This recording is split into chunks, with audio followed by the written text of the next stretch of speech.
This is Winnipeg Sports Talk Daily with Andrew Hustler Paterson and Michael Remis.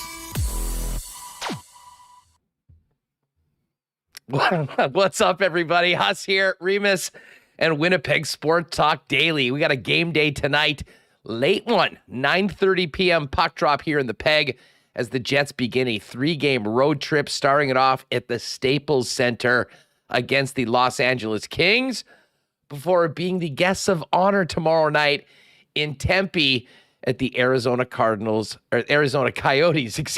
home opener at the Mullet Arena before heading out to Las Vegas to take on the Golden Knights. Obviously, not a lot of Jets news right now. We'll stay on top of it throughout the afternoon because a little bit of a later skate with the time difference from the Pacific time zone to Winnipeg. But we had a great chat yesterday with Dennis Bernstein. We'll get into this Jets road trip with Scott Billeck and with Brandon Rewucki and talk a little bit more about tonight's matchup and, of course, a look ahead to tomorrow as well when the Jets take on the Coyotes. Looking forward to tomorrow's show as well. We will have Kenny Weeb with us live from Arizona for a bit of a scene setter, and we'll see if they've done anything else to the trade show floor setup that the Jets will be dressing in tomorrow at the game, which we discussed yesterday on the program. Welcome to everyone that's with us on YouTube. Hit that red subscribe button if you haven't already. And of course, shout out to the podcast listeners making us a part of your day. If you are listening on the podcast, make sure to check out the YouTube channel, fire up a sub, and check it out when you are able to. And for those of you that are normally joining us on YouTube, make sure you go to your favorite podcast provider, subscribe to the podcast, get those automatic downloads going. And when you're not able to check us out live with the video on YouTube, you can always get it fresh in your inbox just in time for your ride home here in the Peg on Winnipeg Sports Talk. We've got a lot to get to. Some sports related, some things having to do with last night. But before we do anything, we need to thank the sponsors that make this show happen every day. Starting with our friends at Princess Auto, Coolbet Canada, Not Auto Corp, as well as Little Brown Jug, Culligan Water, Wallace & Wallace, Vita Health Fresh Market, Consolidated Supply, the Nick and Nicky DQ Group, Royal Sports, Boston Pizza, and of course the gang over at F Apparel. Let's get Michael Remis in here as we welcome everyone into the chat this afternoon. Remo, what's going on? How are you?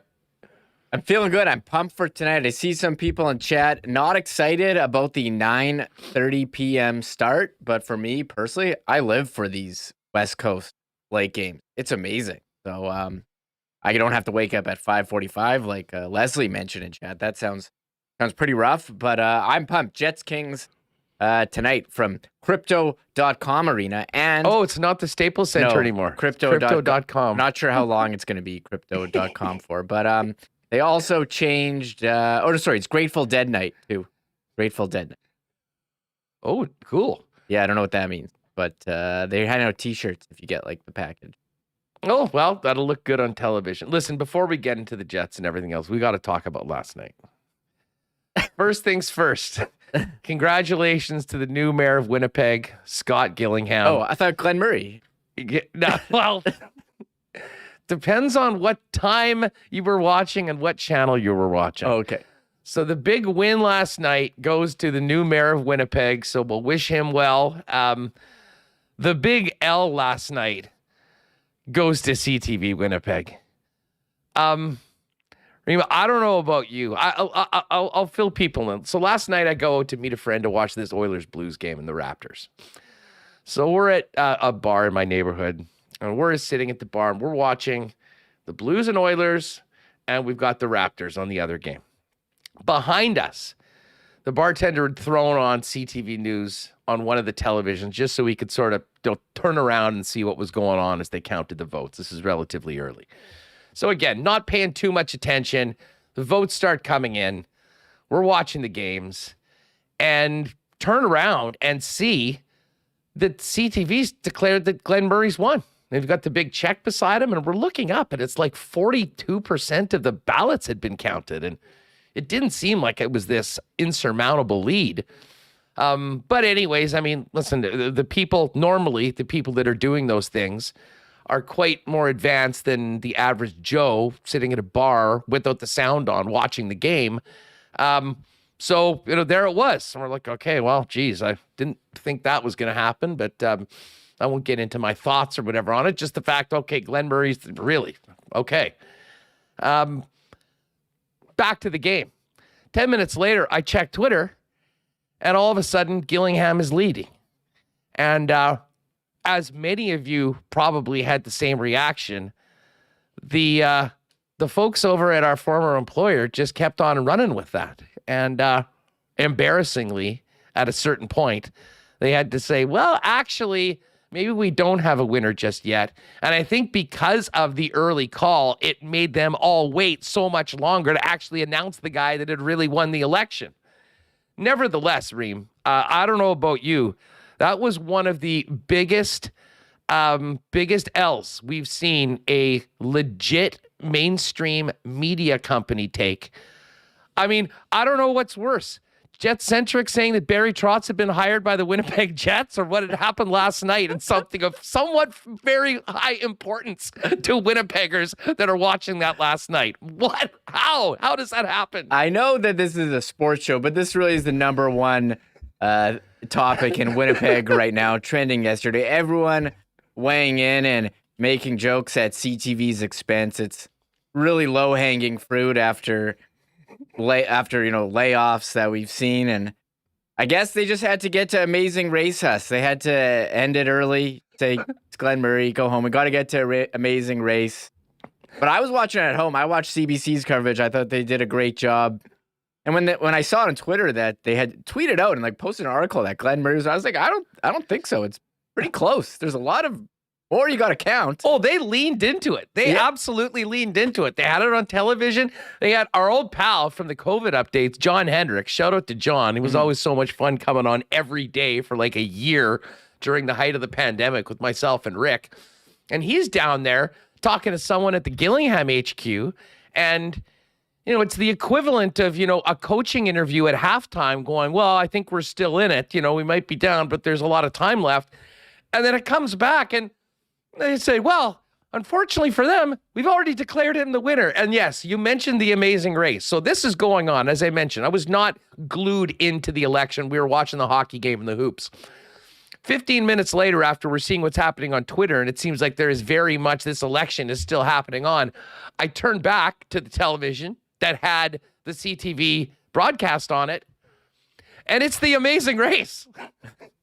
Yeah. So just to recap, called the wrong guy, basically told the folks that were very much in it that, well, it's too bad, but it's not happening, and then cut away and went to the Amazing Race. I'll say this. This is maybe more of a general comment on the media in general, but particularly where we used to work. When you cut that many people and you replace good quality journalists or with nobody, or very, very young, inexperienced people that do obviously need to get experience, but maybe are put in situations that they're not totally ready for on a huge night like that, you can end up being embarrassed. And that is exactly what happened last night. I couldn't help. Can we get comment from Lisa Laflamme on what happened yesterday, Remo? I'm not sure what she's doing these days. However, it did lead to one of the most fun nights on Twitter. I already see the jokes flying in. A lot of people declaring the Winnipeg Jets Stanley Cup champions this upcoming spring, 2023. You can go CTV is going to declare a victory for the Jets tonight. Declare victory for the Kings tonight. Oh, yes. And then it'll be wrong. And then we'll be talking about a 2-game winning streak tomorrow. Yeah, it declares the Atlanta Falcons the winners of the Super Bowl LI over the Patriots. However, the Falcons actually had a bigger lead. The Falcons had a way bigger lead than Glenn Murray did last night when he got called the winner. So we can go on and on. CTV's still reporting La La Land was the winner of the 2017 Oscars for Best Picture after that mistake happened. So endless comedy.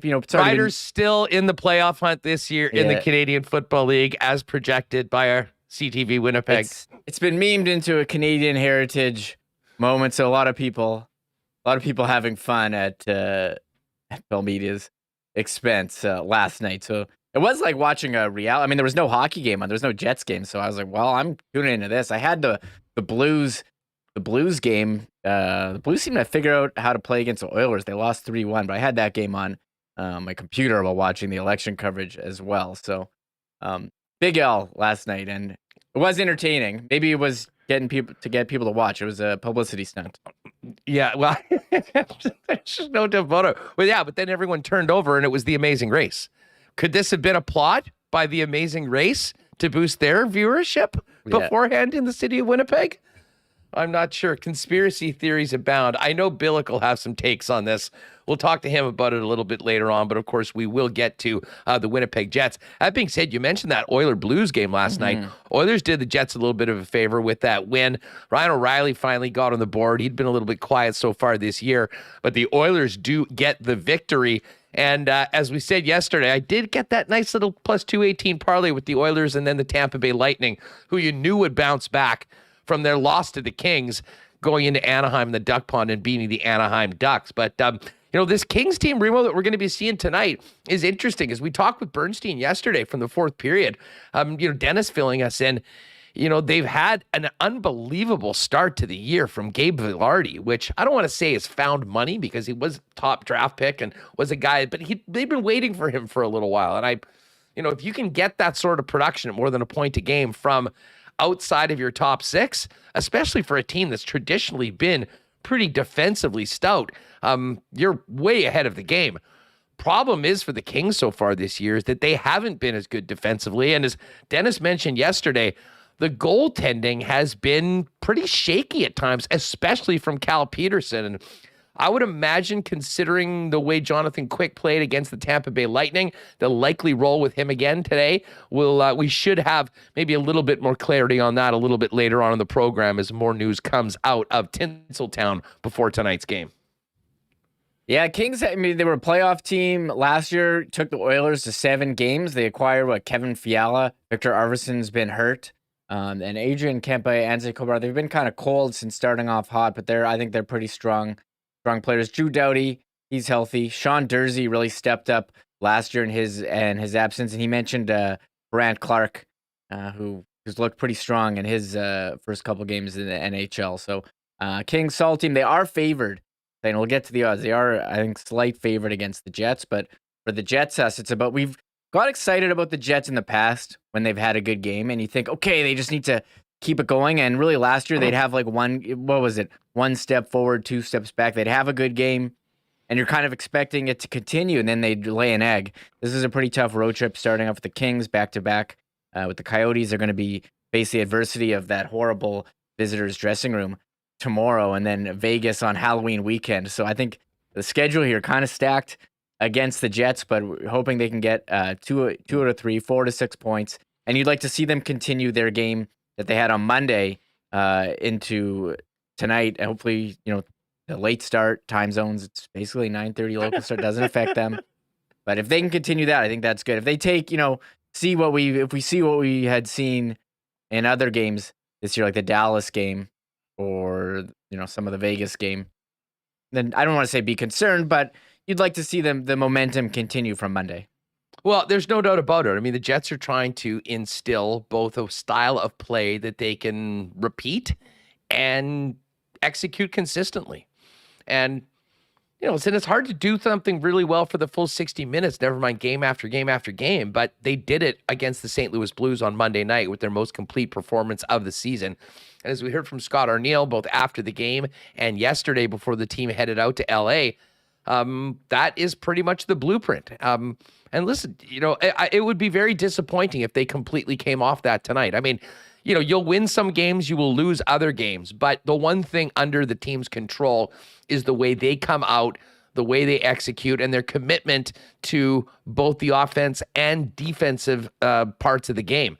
And that, I think, gave Jet fans so much optimism for the way that they played against St. Louis and the way they continued to ramp it up through the game. I mean, I still can't get over how many pucks they put on Thomas Greiss in the third period of that game when they were the ones leading. But as we mentioned, Reem, that's sort of positive reinforcement. To get a result like that, to have the hard work paid off, you would hope turns into more performances like that. And no better place to start on it off than tonight in the Crypto.com arena. Like, as you mentioned, 2 out of 3. If the Jets can grab 2, if you can come out of this trip with 4 points, you're coming back home and you're guaranteed of having at least 10 points in your first 10 games with a home game against the Montreal Canadiens. And I don't know about you, but I mean, we were sort of looking at this first 10-game segment and looking at the teams that the Winnipeg Jets were playing and where they were playing it. And I think most would have agreed. Well, I said yesterday, you got to survive these first 10 games. You can't end up like the Vancouver Canucks and be looking up at the rest of the division and be playing catch up for the next number of months. And so far, so good. But the big key to that now is to build off Monday's win and try and do it again on the road against a very good team, the Los Angeles Kings. So it sets up to be an interesting one tonight. And, I would say this, I think a really big 48 hours for the Winnipeg Jets, because we know that game in Vegas on Sunday is going to be difficult. But to start off this road trip with something positive, get some points in the bank before heading to Arizona, and that back-to-back in the home opener would be really big for Winnipeg and would be a real positive coming back home for more home cooking in the month of November. Yeah, you get it almost 2 weeks at home to start November, and you also get to play against Montreal, who's not a playoff team, and Chicago. While they've played well, they weren't projected. That's a nice Saturday after noon game, then the divisional game against Dallas. One player to watch tonight, Kyle Connor. He's got 0 goals against a goal. He's got the 1 empty netter this season. He's scoring tonight. Yeah, I don't see, you've watched him play. He's had a lot of shots. He's had a lot of chances. He had a post last game on the power play. I don't think there should be any reason for concern, but you'd like to see him get on the board. He almost scored 50 last year. To have 0, I do agree with you. If it's not tonight, for sure tomorrow. I think you said 3 goals on this road trip. He's getting 3 goals on this road trip. That's my prediction. So we'll see if he can score them in bunches or what. But yeah, they had goals, points from a number of different players on Monday. I'd like to see them keep that going today, and let's see I'd like to see a power play goal as well, because they weren't able to convert on Monday. That's something that I'm looking out for. And we mentioned this yesterday. I mean, the Jets start staying in there while you're not. There's only 6 games, so how many games over 500 can you really be? But as keep it even at 3-3. You're staying in the hunt, with the other teams, and you do have some divisional games coming up. So you're not sinking yourself like Vancouver Staying in the did. fight? Can we still use "stay in the fight"? Is that trademark from a previous administration, or can we still talk about staying in the fight right now, especially this early in the season? You can say that. You can say they're still in the hunt here. It's obviously pretty early, but again, Vancouver, they're done. I think we'll get to the Coolbet odds a little later on. We'll hit this National Football League game tonight between the Bucks and the Ravens and the Jets. But just while we're bringing up Kyle Connor, I pulled this up. His number's gone up a little bit, plus 150 to score tonight. But Reem, as I said, I think these are going to come in bunches. Plus 740 for 2 goals and 31-1 for a hat trick. I might put a little sprinkle on that for the next couple games over the next little bit. We will definitely be seeing Kyle Connor light the lamp. I'm sure of it. We'll talk about it with Billeck coming up, as well as we'll see if he has any declarations that he can make as far as what's happening in the future. Hey, before we do that, I got to thank our friends at our newest sponsor, the gang over at Consolidated Supply, for their support of Winnipeg Sports Talk. Always great to have supporters that are also big-time listeners of Winnipeg Sports Talk. And I know Joe and Spicy, Gino and the gang over there, daily listeners, so we appreciate their support of us. And you might not know, Consolidated Supply is the leader in irrigation, from lawn and garden to golf, bringing the highest quality products and exceptional customer service. And not only for irrigation, for your properties, landscaping needs, and more.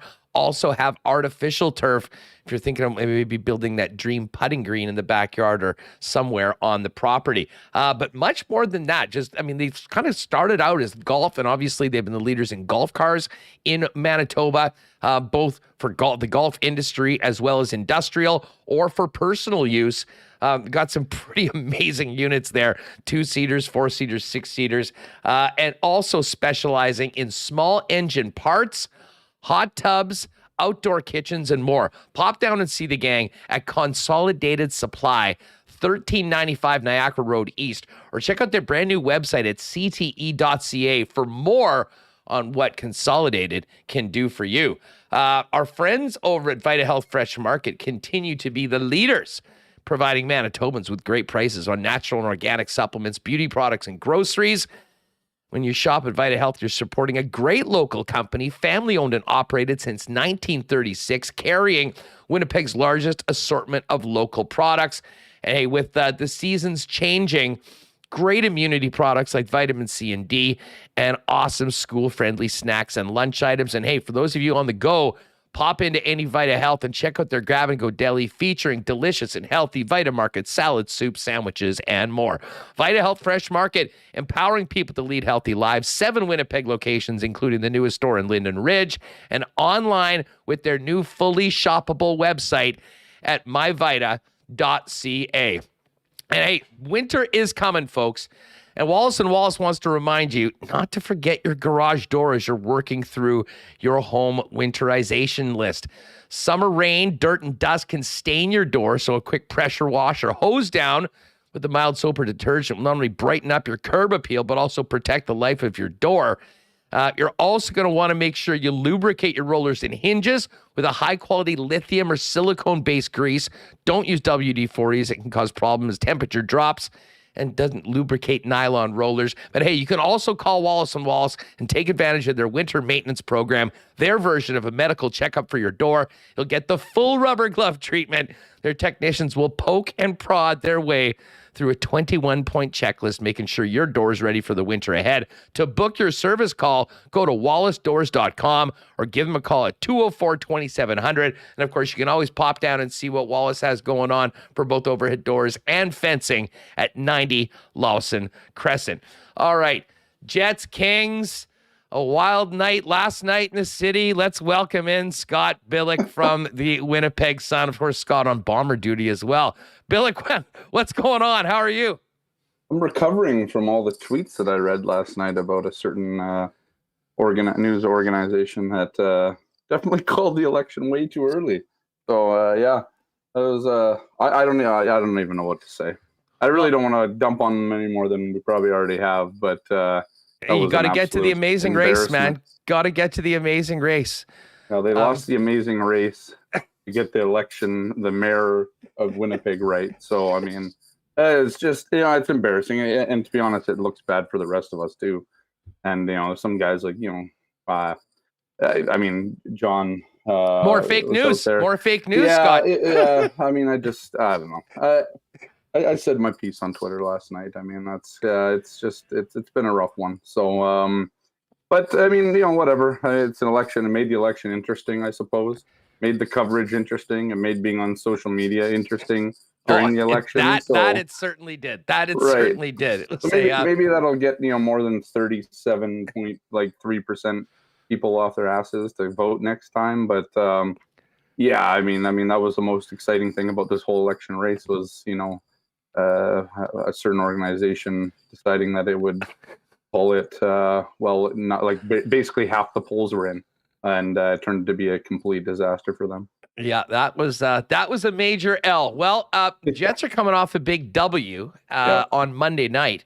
What was your takeaways from that game? How important do you think that performance was, the full 60 minutes as they head out on the road, trying to come out of this really tough first 10 games with their heads above water and focused on continuing to stay in the mix of the Central Division early on in the season? Yeah, I mean, it was almost like, the Jets were finally going to do it eventually. Like it was coming, like, this team would play 2 periods or, 1.5 or 2.5, and they would, get through a game with, almost playing a full 60, but not getting there. I mean, a lot of the players talked about it after as being kind of this blueprint to, this is how the team, can kind of, this should be the benchmark from now on. And, it was like all the stars kind of aligned. And, but the thing that stood out to me was like they did it against a good team. St. Louis came to that game undefeated. Yeah, they didn't have Binnington net, but I don't think Binnington was stopping a couple of those shots anyways. So I don't think he makes a difference on that night because the Jets were playing so well in all three zones that it was just kind of it was. I thought Grice was really good, to be honest. And that's it, right? Like Grice was good, and the Jets still found ways to kind of beat him too, right? Like they did everything. Rick Bowness obviously wasn't there after the scary incident on Monday there, before the game, obviously. And I remember tweeting out, and even I think I wrote it too. It was like, this is a game where like Rick Bowness could just sit back and like he wouldn't have to worry about the team for a night. He didn't have to overanalyze what they did and didn't do right or wrong or anything like that, because his team went out and did exactly what they've been asking. The whole coaching staff has been asking them to do since day one of training camp. They played hard on the forecheck. They were great on the back check. You notice guys like Mark Scheifele and Kyle Connor are in those zones where you're starting to now forget the fact that these guys weren't playing defense really well over the last couple of seasons, because they're starting to really like earn it, right? They're earning the trust of their teammates, probably first and foremost, and of the fan base, because they're doing what needs to be done. And I don't know. I mean, we can argue that it's kind of cost Kyle Connor a little bit of his offense early on in this season, but I think with Mark Scheifele, it's having just a coaching staff that's willing to like push him and kind of hit the buttons that Scheifele needs to hit for himself. I mean, that's turned him to this player who's, I think 4 goals on the season now. I mean, he's playing really well, and it's not costing him offense. Where, as we saw under Paul Maurice, when Paul Maurice tried to get those guys to play more defensively, it was costing them at the other end of the rink. This seems to be not the case for Mark Scheifele in that top line right now, and they're still doing it without Nikolai Ehlers. So it's this is a team that we've been told time and time again it's a work in progress, that there's going to be growing pains and that sort of thing. But I think if you're like a fan right now, like you see some hope that this team can play the style of game that can compete with the good teams. And we always used to like say, and it was kind of this like joke or whatever, like the Jets would like lower themselves to the level of their opponent was playing, right? Like that always used to be the thing. Well, the Jets are now like getting up for some of these games against the Colorados. They beat Colorado. They beat St. Louis. I mean, they had that rough first period in Vegas, but then played 2 good periods after that. So the Jets are now rising to the occasion in these games, and it doesn't feel like they're out of them at any point yet. And even in that Vegas game, you almost thought that they're the way that they were starting to play in the second and third, that they might actually make a game out of it, and I thought they did in the end. But I think they're seeing more of the good in this team, more of what Rick Bowness wants it to be.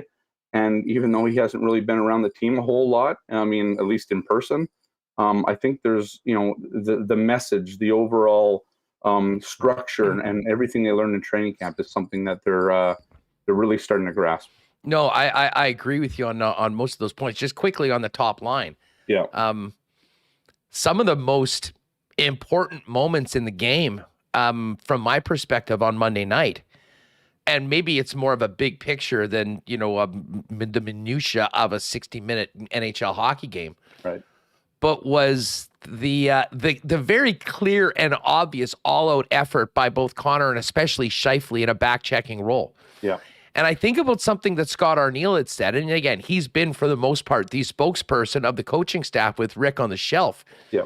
And he was very clear. He said, we have challenged Mark Scheifele to be a guy that, can go out, can handle these matchups. It's one thing to play 22 minutes a night as a number 1 center, but if you're not getting it done in your own end, and Mark, and we don't talk a lot about plus minus because it is a flawed stat, but right. I mean, when we're talking about an entire season, you will see trends. And I mean, Mark had clearly his worst minus season ever last year. And, sometimes the offense wasn't going, but to see the commitment that those guys had, especially in a grinding game like that against the St. Louis Blues, I thought must have put a smile on Rick Bowness's face wherever he was laying down watching the game. Yeah. And for them to have that sort of success in the offensive zone, kind of cycling, grinding, doing some of the things that haven't traditionally been associated with that line, and maybe a little bit easier to do it in that sort of game with a Mason Appleton on that line than Nikolai Ehlers, because of Appleton's propensity for forechecking, getting pucks, and then getting it to those other guys. Yeah. But man, there's been a lot of really good signs early on of that line, but the team overall. And now, as Remis pointed out at the beginning of the program, this is a big one tonight to see if you can pull it off again. And hey, the result will be what the result is. But I think that if the Winnipeg Jets can go out and play a very similar style of game and be committed in both of those ends, good things begat more good things. And, I think there was a lot of momentum and a lot of positives of self-reinforcement that the team earned from that win against St. Louis. And I'm really interested to see if they can continue doing that starting off on the road tonight. Well, yeah, and Morgan Barron kind of said it the best yesterday. That it's like, we have to find some continuity. We have to be able to string these wins together, these performances. And we don't want to be, in his words, we don't want to be a 500 team teetering on 500 where the Jets are at right now, right? I mean, it's interesting because, like, everybody seems to kind of be pulling in the right direction right now, the same direction. And you talked about Scheifele and Connor there and that sort of thing. And I totally agree with you. Like, I mean, the idea that this coaching staff is pushing those two, and I don't think it was much for Connor. I don't think he really needs that. He just needs to be kind of, you tell him what to do and he'll go and do it. But for Scheifele, like, there's, for me, it's two words. It's buy-in, right? Like, I mean, that's where it is. This coaching staff has managed, for all the talk that, it's not Barry Trotz and blah, blah, blah, blah, blah. Regardless, right now, 6 games into the season, this coaching staff, Rick Bowness and Brad Lauer and Scott O'Neill, has found a way to get this team to buy into what they're selling. And there's a lot of people out there who believe that's all this team sort of needed, right? Like they needed, you could have added a lot during the summer, and we all kind of, took our shots at the team not making, big roster changes and all that. One of the things I wrote during the summer is, it wasn't surprising that Kevin Cheveldayoff didn't make a lot of changes, because I think he feels like he has built a team that actually can compete. But it just didn't, eventually just didn't have the voices last year and the leadership, at least from behind the bench, to do it. I think you see that this season. I think there's just been this after 8 years, the message got stale, and one of the biggest questions coming into the season was how impactful can a head coach be? Because kind of what all the Jets did this summer was make a change behind the bench. And Kevin Cheveldayoff, it was a bit of hyperbole. He called it seismic, right? The change.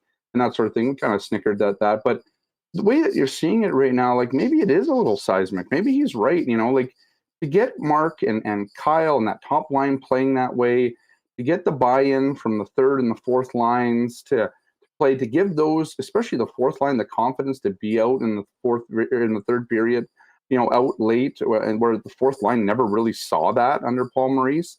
Like, it feels like everybody on this team actually feels a part of what's going on. And anybody who's been on a team before, you would know that, if you feel like you're part of the team, it helps, whether you're playing a small role or a large role or whatever. You see this kind of with the Winnipeg Blue Bombers, which I'm sure we'll talk about later, but right down from the long snapper to, the guy that's on you talk to guys on specialty or on the practice roster for the Bombers, and they speak the same way as, the Big Hills and the Colaroses and stuff. And, I think it's this bit of culture change that the Jets are seeing right now that's starting to kind of foster, like, good feelings in the room, but also like confidence on the ice. It's going to be interesting to see. We're 6 games in. I could be completely wrong about this 6 games from now. But I think you're seeing some good signs from this team. And I think you can tell that basically exactly what you said, is that you have the Marks and the Mark Scheifeles and the Kyle Connors back in the defensive zone, doing what has been asked of them, and nobody seems to be complaining about it. And they're just 3-3. It's not like they're 6-0 and you can ride because you haven't lost yet. no, this team, I still think even at 3-3 thinks that they're still building and there's an identity already kind of established of how this team wants to play. And they know. I mean, Mark Scheifele said it best during the preseason. Like, he needs a purpose, and I think he's found it. And I think this team collectively has found that purpose. Yeah, well, I mean, very simply, the purpose is to win hockey games. And Right. if you buy in and play as a team, you'll have a much better chance of doing that on a regular basis. And I think we've seen that in spots. We saw it in full color HD 4K on Monday night with the way that they played. And you talk about them being sort of more of a team. I mean, and again, this is still very early, but I got to say, I mean, I'm really impressed with really the way Blake Wheeler's handled his personal situation with the leadership group throughout. I don't think there was any question about the level of effort that Blake's going to put out, but as we spoke with Murat yesterday, he's in a good place right now. I mean, he's still in a very important, impactful role. But I think we are seeing maybe some of the liberating nature of spreading out the responsibility of being the face of the franchise and the culture carrier for this team. And there have been some guys that I think have added a real new positive part to that. Adam Lowry certainly there, Josh Morrissey, and I think even Morrissey and Scheifele's voices as leaders are louder right now with the decision, that was made. But at the same time, there's been nothing to indicate that Blake has had, there's been any negative sides of it. And on the ice, I think he's been really good so far. He's a guy that's had some slow starts traditionally. Yeah. He's not had a slow start this year and has been a bigger part of it. But you talk about the team. I mean, the bottom six was an area of that really needed improvement. We've seen a new look fourth line. I think Morgan Barron certainly on Monday night, but in spurts has, had some quality chances, finally got rewarded for it. Sam Gagner, I mean, it was one of the topics we had on Monday. I mean, you want to talk about a great value signing made by the Winnipeg Jets, maybe like dollar for dollar on a short-term deal. This is right up with the best that I think the Jets have ever made. And even in a game like that was very tight. It was 1-0 until midway through the third period. You look at the fourth line, David Gustafsson playing 9 minutes, Axel and Saku Menelainen going 8 minutes. Yep. And Scott Arniel, to his credit, has not shied away from putting those guys out in times, in leverage situations, Scott, that just simply would not have happened under previous incarnations of this team. And you know what? The coaching staff, I think, is being a bit rewarded right now for the confidence they put in some of those other players. And here's the other thing. So Scheifele ended up with 21-24. Now, there was a lot of power play time in that game. So there was 6 minutes for that, and Wheeler as well getting up to that. But for the most part, at 5-on-5, you'll always play your first line a little bit more than your fourth. But we're at a point where these numbers make a lot more sense. And I think that they are also numbers right now that you can consistently roll out and try and get close to your best out of those players. I think we all knew that when you play guys 25 minutes a night with the NHL schedule right now, I mean, you will see the law of diminishing returns in performance. And you've seen that with the Jets in many years past where they rode that top line hard, 25, 26 minutes a night. You get to the playoffs and they're done, right? I mean, that's a lot of mileage to put on. Just to touch on your Blake Wheeler thing, completely agree. I mean, I think, I tried to ask Blake in the road trip about it, and, he kind of gave me what are you talking about? Everything's fine, blah, blah, blah. I'm fine. That was actually a very funny interaction. It was. I'm it's fine. and I get it. I mean, I kind of expected it from Blake. I don't expect him to bare his soul for me and everything. But, I think if there was an issue or a tension or whatever, we'd see it again, right? We're back in the room. We're on the road. We see the interactions, all that stuff. Sometimes you can fake all that kind of stuff. Sometimes you can't. Yeah, I think that Blake, and I would agree with it. That's what Murat said yesterday. I mean, I would agree. Like that, he is in a better place.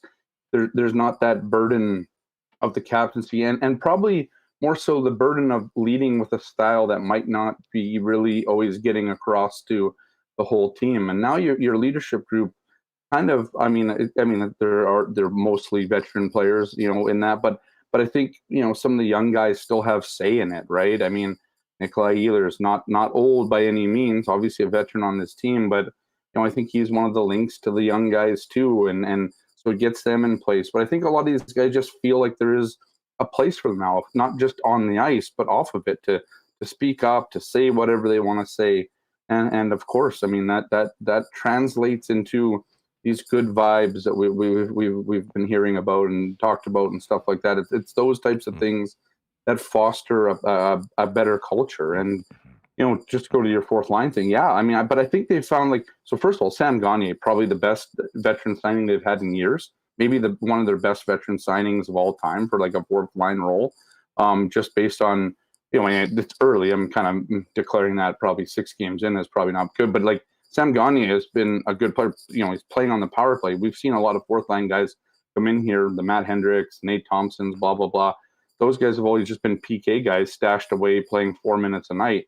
Not really the case with Sam Gagner. And honestly, with him, I mean, you could probably put him on the top line and he could still play. Maybe not as fast as they'd want, but I mean, in a pinch, you could put him there. But yeah, I think, the David Gustafsons, like you said, the Saku Manalainens, who's been given a lot. I mean, this guy went from, not being, a regular in the NHL to earning a spot in this team. And he has a role. He's a physical dude. Often don't think of Finnish guys as these big Finnish or these big powerhouses physically speaking. There are a lot of finesse and all that stuff. But no, you're seeing with him even that he's carved out a role on the roster. David Gustafson's carved out a role, and they gave him the confidence at the start of training camp to put him on the fourth line and just let him earn the spot. And it wasn't last year where you knew where Gustafson stood because he was already starting on the quote unquote fifth line in training camp. These guys were given opportunities, and they still are given opportunities to prove themselves. And I think that's part of this too. It's there's still this competition going on with this team. Morgan Barron talked about it yesterday. He's I'm glad I'm here, but in no way do I think I'm basically I'm stuck here. I'm not going anywhere. I'm still I feel like I'm in a competition for a spot every day. And that's kind of, again, a bit of a change, right? I mean, I think these young players like the Barons and the Gustafsons, they also don't think that one mistake is going to, ruin, they're not going to play or they're going to get sad or whatever. And it's so different. We're learning a lot different about this team this year, about how they're coaching it and stuff. And, halfway through the season, probably have a really good grasp on kind of how it goes. But the early signs are that there's a lot of trust from the top line to the fourth line, from the top pairing to the fourth pairing. We haven't even talked about Connor Hellebuck yet. I thought he's just been dialed in this whole season. I mean, he had a couple outings that maybe, whatever, but I don't think he's really been kind of his fault. He's not letting in those whatever squeakers or whatever. He's played at the really same good time, again, and at the same time, I mean, you talk about that 25 save shutout on Yeah. I mean, he was awesome in the first period. They had those 2 penalty kills, which were crucial. I mean, you don't want to get down early, especially playing well the way they were. I mean, I don't want to say, I won't say that they're a fragile team. In the past, though, they have been. And, it can go south and you can get off your game and then you can start chasing it. That didn't happen. Hellebuck was a huge part of it. But to the team's credit, once they got through that first period and continued to ramp up the way that they played, it was at times pretty lonely for Connor back in his net, and I'm sure he was fine with that. Although he'll always say that he likes the action. But we've talked a lot about competition, and listen, Logan Stanley had a real strong game, as did most of the members of the Jet blue line, playing with Dylan DeMello. And in a way, this has set up a really good situation. Ville Heinola is absolutely on fire right now with the Manitoba Moose, and I mean he is going to get an opportunity at some point, depending on injuries. And I think he'll be ready to make the most of that. But right now, Dylan Samberg came in that game when they shifted all three defense pairings against the Colorado Avalanche. And I loved his game. I mean, it was relatively quiet. There wasn't a lot of fires. And even playing against a team like the Avalanche, that is pretty much the measuring stick right now in the National Hockey League, he really acquitted himself well. Would have certainly stayed in the lineup, but got hurt. Logan Stanley made the most of that opportunity. I thought he was fine against Toronto, but I really thought that he was at the sort of player that I think they hope they can get regularly if he is in the lineup against the St. Louis Blues. Now he's a little dinged up, and now Samberg comes back in, with the challenge of maybe trying to once again maybe grab a bit stronger hold on that spot and be a regular in the lineup. And that's exactly the sort of competition that you want for that final spot in the roster. And, I know there's some people that would like to see, I think the Ville Heinola issue with him being in the Moose right now, probably somewhat positive for him to play as much as he is, but he is ready, and that is going to come at a certain point. But for the guys right now battling for it, you got to be good, and you got to have strong play to stay in the game. And I'm sure that is the best case scenario in the minds of the coaching staff to get the most out of that third pairing. And a lot of credit goes to Dylan DeMello. He has been the perfect pairing for whether it's Sandberg or Stanley. And I think we've seen a more confident young player playing alongside DeMello after they did the shakeup of those defense pairings. Well, and what a change, right? Because before it was this team was trying to find a sixth defenseman, right?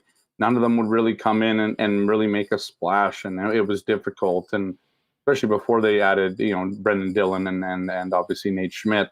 Now it's there's genuine competition, right? If Dylan Sandberg doesn't play well, let's say, then Logan Stanley might come back in.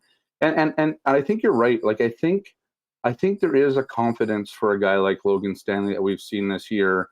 A little different. Yeah, he's had some of the same mistakes that he's made, but he hasn't been pulled out of the lineup right away, right? I think we forget too that, as much as we, bash on Logan Stanley at times for the mistakes he makes, he'll lose confidence the same way as anybody that gets ripped out of the lineup because of some of those. It's not just, Logan Stanley stays in and whatever. He's not immune to it.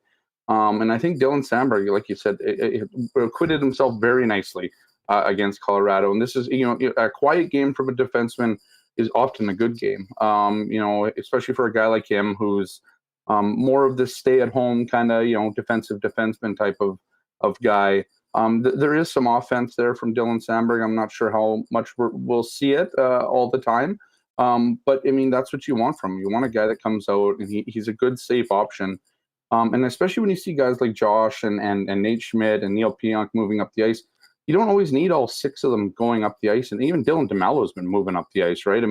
Seeing him way down low is a bit of a fun thing to watch too, because you view Dylan DeMello as this very good defensive defenseman, but you don't always see that offensive upside from him. There's room for guys like that on this team where it's not just everybody's playing defense now and you're getting nothing from the back end. I think you've seen a lot of activation, a lot of that sort of thing from those guys. And I'm interested to see what Dylan Sandberg can do tonight.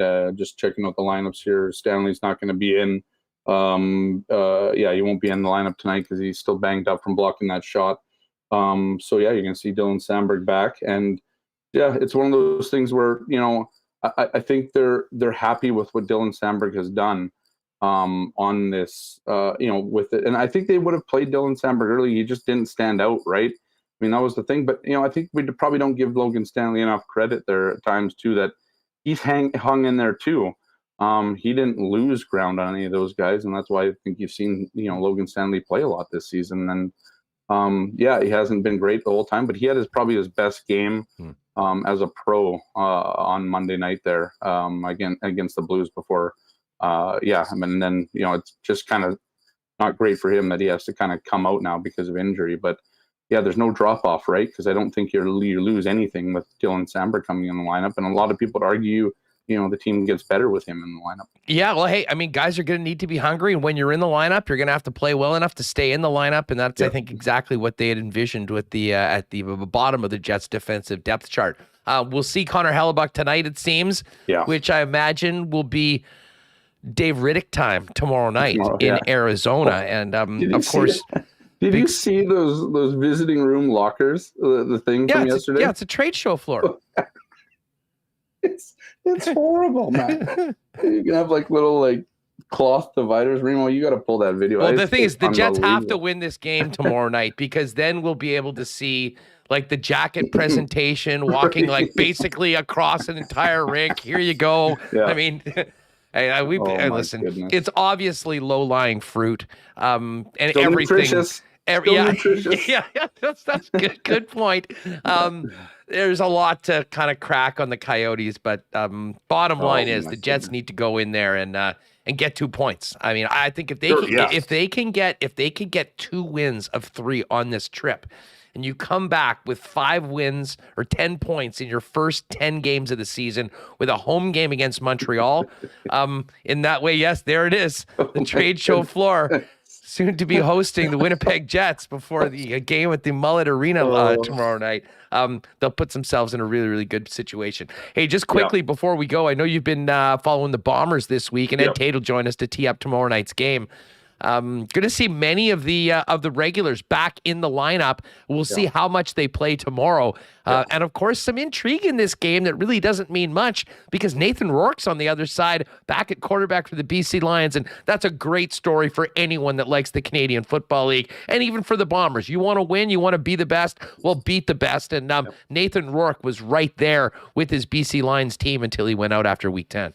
Yeah, exactly. I mean, I think the first quarter tomorrow night will be a pretty good preview of what the West Division final could look like if they get there. And then from the rest of there, who knows? It's a battle of the backups at that point. But no, it is good to see Nathan Rourke back. I mean, number one, he's a Canadian quarterback that was having, a bevy of success before he got injured. All-time season. Right, exactly. I mean, he's probably the most outstanding Canadian. If not, he might have been the MOP too, if not of getting injured, right? I mean, I think Nick Dembski might have a good in for the most outstanding Canadian this year, because Rourke only played half the season. But again, Zach Claros kind of talked about it today. I was down there for the thing for the walkthrough, and he was asked like, "Well, do you really want to see Nathan Rourke and that sort of thing?" And it's like he was like, "Yeah, like you want to beat players like that, but you also want to see those guys healthy, right?" Like, I mean, Zach Claros is no stranger to injuries himself.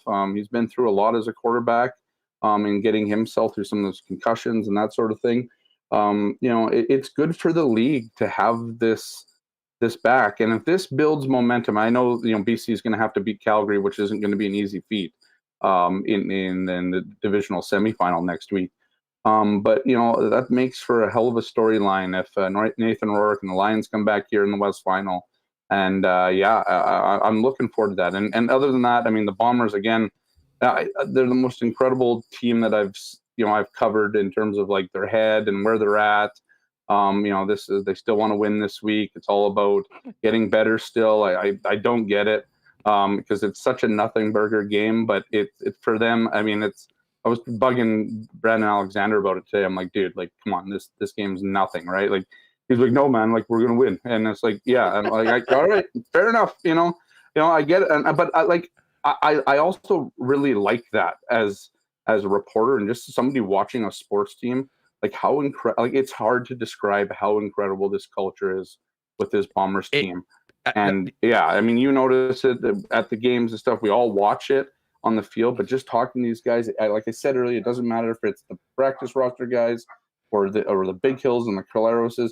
They all say the same thing. It's almost annoying to a point, but it's also so unbelievable that you don't even, like, it's funny. Think about what we've talked about with the Jets all this time and like how the coaches needed to get the buy-in from the team. Well, they got the buy-in a while, and the winning begets more winning. And everything that they're preaching to the team has been proven true through 2 championship seasons. Exactly. And, on a micro level, you hope that those sort of small victories for the Winnipeg Jets like they had on Monday can turn themselves into more consistent performances, which will help them going forward. Scotty, great stuff as always, man. Thanks for doing this. We will look forward to all of your reporting in the Sun on the Bombers on the weekend. And, of course, we'll talk more Jets and stuff with you next week as the team comes home for a little bit more of it. Yeah. I do want to get to our why not question of the day, though. And this is going to be fun. This will be a different one. Normally, we're asking a question about the game or something to do with the Jets, and make sure to hit us up in the comments. But today, for our why not question of the day, your best CTV Winnipeg declaration. Put it in the comments. Declare, much like things that were declared last night that didn't exactly happen. You can be declaring things that you don't want to happen, so the opposite happens, much like last night or elsewhere. But yes, declaration time in the chat, and most importantly, in the comments of the YouTube channel. We'll go through the funniest ones. We'll hit them up tomorrow on the program, and we will certainly we'll grab a prize for the best one. We'll do that on the program. Of course, not AutoCorp. I was going to What's up, say Bree? also, if anyone wants to say what the Jets dressing room in Arizona looks like too, throw that in there. Jeff Cabela says it looks like an independent wrestling show set up.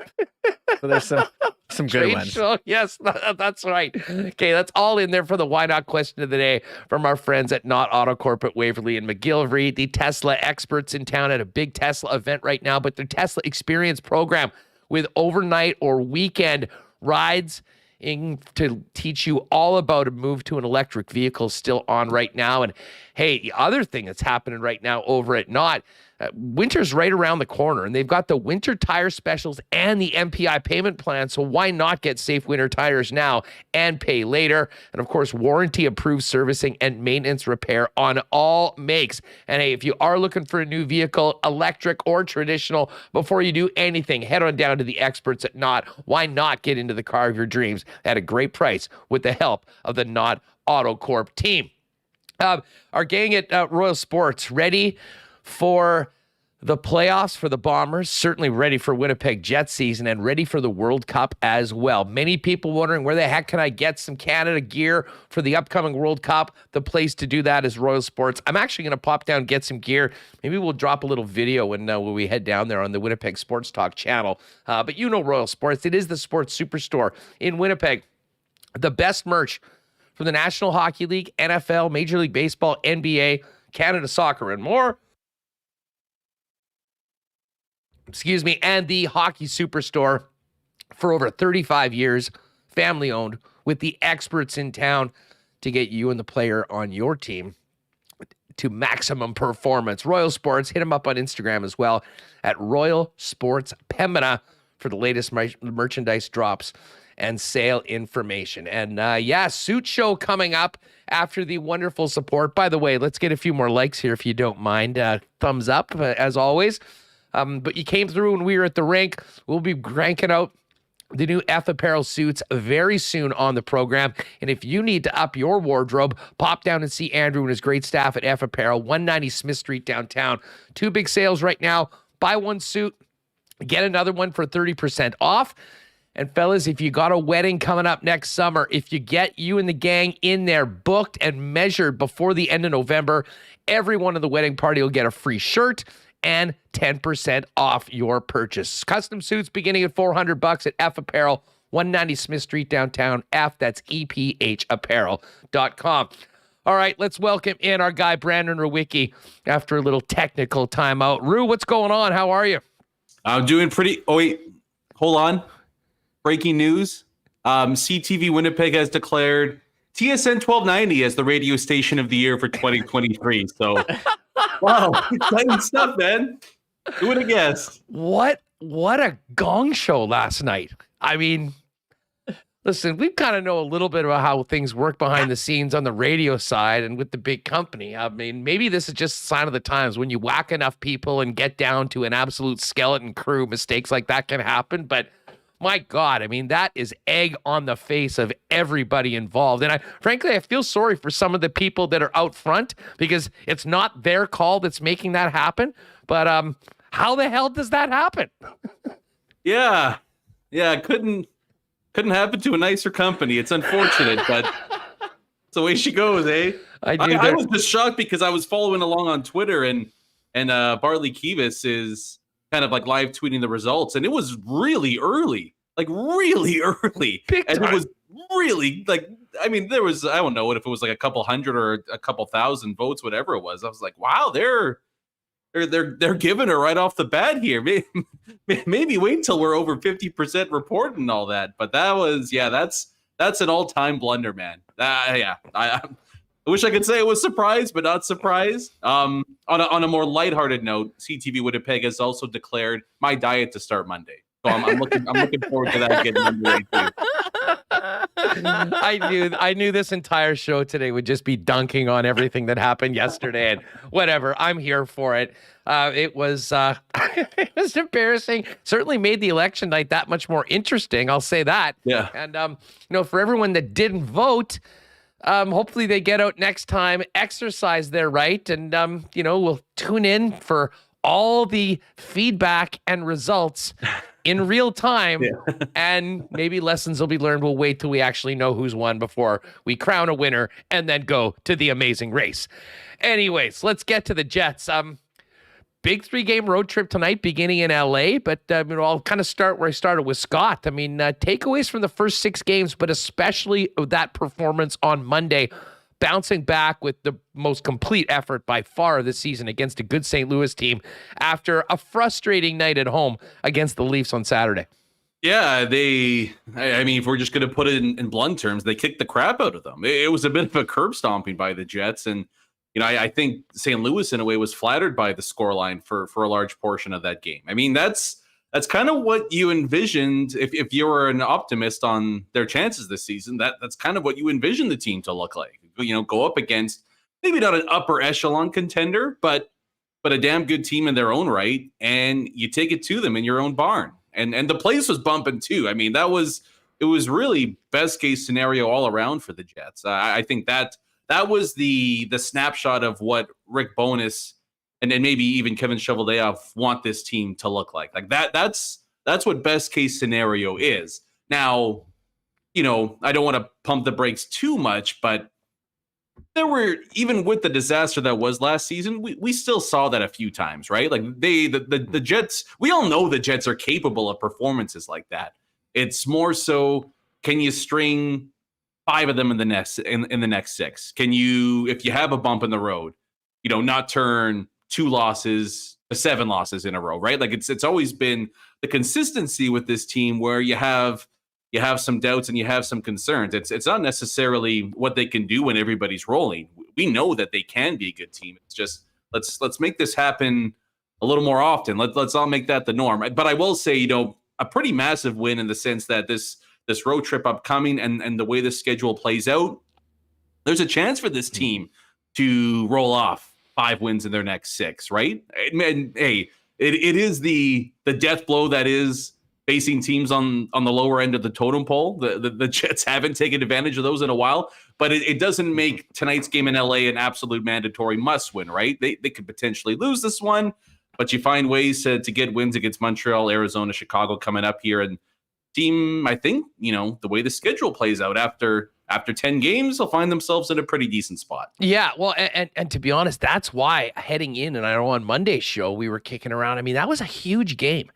First of all, it was a big home test against a team that hadn't lost yet and a team that you're going to be going up against throughout the season in your division, and you're battling for a playoff spot with that team. The other side of it, and I know we're early, but if you lose that game, you're on a bit of a losing streak. Before heading out onto the road, you would have been 2-4, 3-3 looking ahead. And with the performance the way they had, I think there's just so much that they can build off of that game. And we've kind of talked about it for the last couple shows. But Brandon, that's why I'm so intrigued as to what we see tonight from the Winnipeg Jets, because you would hope, and certainly the coaching staff is hoping, that the positive reinforcement of the hard work, the way they stuck to the plan, the way they got better throughout the game can be replicated game after game after game. And, you need to have some positive results. And it didn't come easy. That was the other thing. It took half the game to get 1 goal, and they didn't have a 2-goal lead until midway through the third period.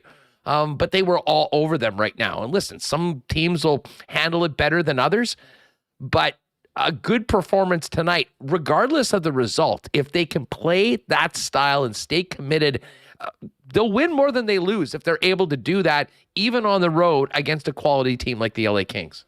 Yeah, and what I like about tonight's matchup is that the Kings, they're the kind of team stylistically, the way that they play, that have given the Jets a ton of problems in the past. That being, we're going to probably generate somewhere in the mid to high 30s in terms of shots in this game. And we're going to spend a lot of time in your own zone. And it's not going to be a lot of quality looks, but we're going to kind of, death by 1,000 paper cuts and try to win the hockey game that way. The Jets have not played those teams very well. And so I'm intrigued. St. Louis, for all their strengths, is a much more of a quality team, especially on offense. They'll create some really dangerous looks, but they're not necessarily going to beat you up on the shot clock. It's a different kind of game for the Jets in this one against the Kings. So I'm intrigued to see how they handle that one. The other part of it too is, and we got, I think, glimpses of that in the Blues game is, and this is for tonight's game and maybe the next handful, but man, it would be nice to have a stretch of games where Scheifele and Dubois are both playing to their peak, right? Like, I think Scheifele has done that so far this year. We've just seen glimpses out of that from PLD so far. I think his line mates have been much better than he has. But man, it would be to get a true sense of this team's capabilities and their ceiling. See what they look like when Dubois and Scheifele are both going. They're both handfuls in the way that they attack the game. And hey, maybe this team could reel off 5 wins in the next 6 or something like that. Brandon Rewucki with us. Make sure you check out Skates and Plates daily or a weekly podcast and more, focusing on the Winnipeg Jets, wherever you're getting Winnipeg Sports Talk pods. It's about just over a week ago that Dylan Samberg came into the lineup against the Colorado Avalanche, and they shook up all 3 defense pairings. And I thought Samberg was acquitted himself very well. Unfortunately, was hurt. He was out of the lineup. Logan Stanley came back in. They kept the top 2 pairings, and Dylan DeMello has been that calming influence. I really like that pairing with Samberg, and Logan Stanley looked as comfortable and as effective as he has maybe ever in that game on Monday, playing alongside Dylan DeMello.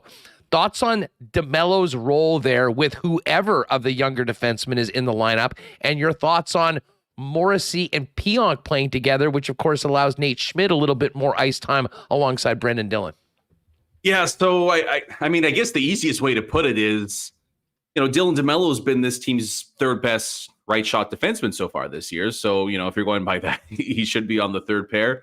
I know Nate Schmidt's a lefty, but I think Nate Schmidt's been quietly sneaky, really good for the team so far this year. And I like Morrissey Pionk. I don't think they've been world beaters or anything like that, but I think it was really just more so a rough start for Dylan DeMello, and maybe dropping him down into more of a sheltered role would kind of help to kickstart his game. And really the main problem for the Jets through their first handful of games was the fact that they just were struggling to get out of their own end. Like the mistakes and the poor passes and the turnovers and all that, it was just killing them. And when you have Morrissey and Pionk together on the same pair, I think that eliminates and it takes a bit of the weight off Josh Morrissey's shoulders from that regard. And I made this point before, but the reason Morrissey and Trouba worked so well together isn't that, Morrissey could lean on Trouba as a stay-at-home guy. It was the fact that Trouba was a hell of a blue liner in terms of moving the puck up the ice. Like, he could make a great outlet pass. And I think having somebody with the similar skill set in Neil Pionk beside him really helps to elevate Morrissey's game a little bit more there. It's kind of ironic too that, Logan Stanley for all the barbs and the criticisms he's taken so far had maybe his best game as a Jet against St. Louis. And then he goes ahead and a little bit out of his control gets hurt. His game was kind of turning around a little bit. And just like Dylan Samberg before him, he takes a bruise. He's out of the lineup for the next little while. And, it's Dylan Samberg's job to take here. When he first went in, I thought he would grab the job and run with it, and we wouldn't see Logan Stanley a whole lot more moving forward. I still think that might be the case here, because what we saw out of Samberg in Colorado, if he continues that up for the next handful of games, there's not going to be much of a reason to pull 54 out of the lineup. It makes it a really interesting, choice for the coaches, but also the best case scenario. Like I was just mentioning with Billeck. I mean, if you have a guy that comes in and plays well, and I think Logan Stanley's confidence will be quite high, to be honest, after that game, and it should be, considering the ups and downs that he's had so far as a Winnipeg Jet. But to play that way and then unfortunately get hurt, I mean, he'll be looking for his next opportunity to come in, just as Dylan Samberg, I'm sure, is focused on being the best version of himself tonight against the LA Kings, now that he'll be given a chance to play. I mean, there's nothing guaranteed to any of those guys that are at the periphery of the lineup. But if you can create some legitimate good competition and have both guys sort of raise their level of play, that's exactly what Brad Lauer on the bench, as well as Scott Arniel, are hoping that they can put together. Yeah. There's nothing wrong with a little internal competition. I mean, I guess the one downside to that is it makes Ville Heinola joining the NHL club seem further and further away, doesn't it? It's going to take unfortunately, a decent amount of bad luck and injury luck on this team for him to even sniff the lineup right now. But yeah, I mean, there's not a whole lot of margin. He's playing his ass off right now in the AHL right now. I mean, we're going to talk some Moose tomorrow, and we'll see the Moose back here at home. He looked pretty good in those 2 home games. They went on the road last week for those 3-3 on the road, and he was dominant. I believe on the ice for all 6 goals in one of the games that they'd had, and having that thing. So, I mean, that's again a big part of that competition of guys that are, when they get their opportunity, you got to make the most of it. I'll say this. I don't think any of those guys really did that as much in the preseason, but now when the games are really counting, Stanley did it last game. Samberg did it in his first opportunity, and Billy's doing everything he can to remind management, I'm here, and see if he's going to get an opportunity at some point. And maybe they never had the confidence really to make a trade until they saw some of those guys, and maybe with the way things are going, that could be something that is more likely than maybe it would have been before seeing some of the performances of these young defensemen. Yeah, and what I was going to say is a lot of people might look at this as, right now, Samberg versus Stanley, and that's where the internal competition is. I would disagree with that and say this might be a bit of a shot at the veteran defenseman on this team that, look, if you're not, you see what these 2 guys can do.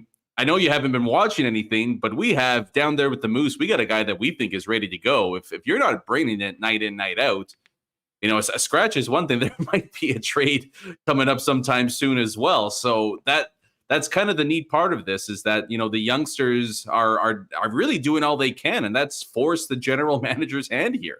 And that's either force the coach and the general manager's hand, right? Where, do we have to scratch a guy? Do we have to move a guy out to get these guys into the lineup? That's really all you can do as a youngster here. And, maybe specifically with Brendan Dillon and Dylan DeMello, maybe the 2 most movable blue liners this team has, it might be the spark under your ass that you need to get your game going. You can have a couple of bad ones to start the season, but if that continues out over the next 5 or 10 games, then maybe management has a decision to make. Brandon Rewucki with us, B. Let's talk about a couple of the other big stories around the National Hockey League. And I know you've been paying attention to what's happening in Vancouver. I remember watching game 1 of the season, and they were up 3-0 on Edmonton. They were playing great. They were in complete control of that hockey game, and they really did get hosed on a call. Evander Kane high sticks Quinn Hughes in the face, draws blood. He goes down. They completely miss it. Edmonton goes in and scores to make it 3-1. Never looks back. They come back and win.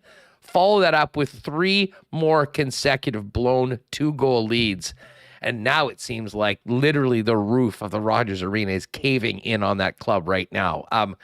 We're 7 games into the season, and people in Vancouver are already saying it is just about next year time. And the crazy thing is, just because of the start that they've had, to get to the point where you expect the playoffs line to be 95 points or something like that, they got to play at like a 635 clip to get there. What do you make of the Canucks situation and the best course of action going forward? Because, they just committed to some players, including an extension to JT Miller that doesn't even start until next season. Yeah, it's crazy to say. I think it is over.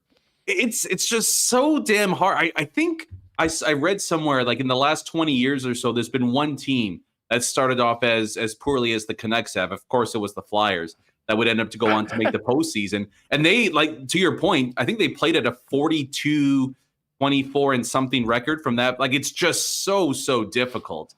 And I wondered before the season, one of my kind of bold predictions was that the first coach to be fired might be Bruce Boudreau, actually, because of how odd it was that management wasn't ready to commit to him. And it's just kind of, I don't know. I think there was a bit of Canucks management shooting themselves in the foot on this one, and just kind of like an era of unease around the entire team there. And it's, maybe a great example for other clubs around the NHL that if you've got a talented but flawed roster, maybe hold off on going all in on that group until you make some significant additions and changes, right? Because imagine this team being 0-7, whatever they are right now, and JT Miller is all of a sudden a trade chip as opposed to a almost $8-9 million anchor, as it looks like right now. And their blue line stinks in Vancouver. It's not all bad. They've got as good of a young trio as anybody in the league with Paterson,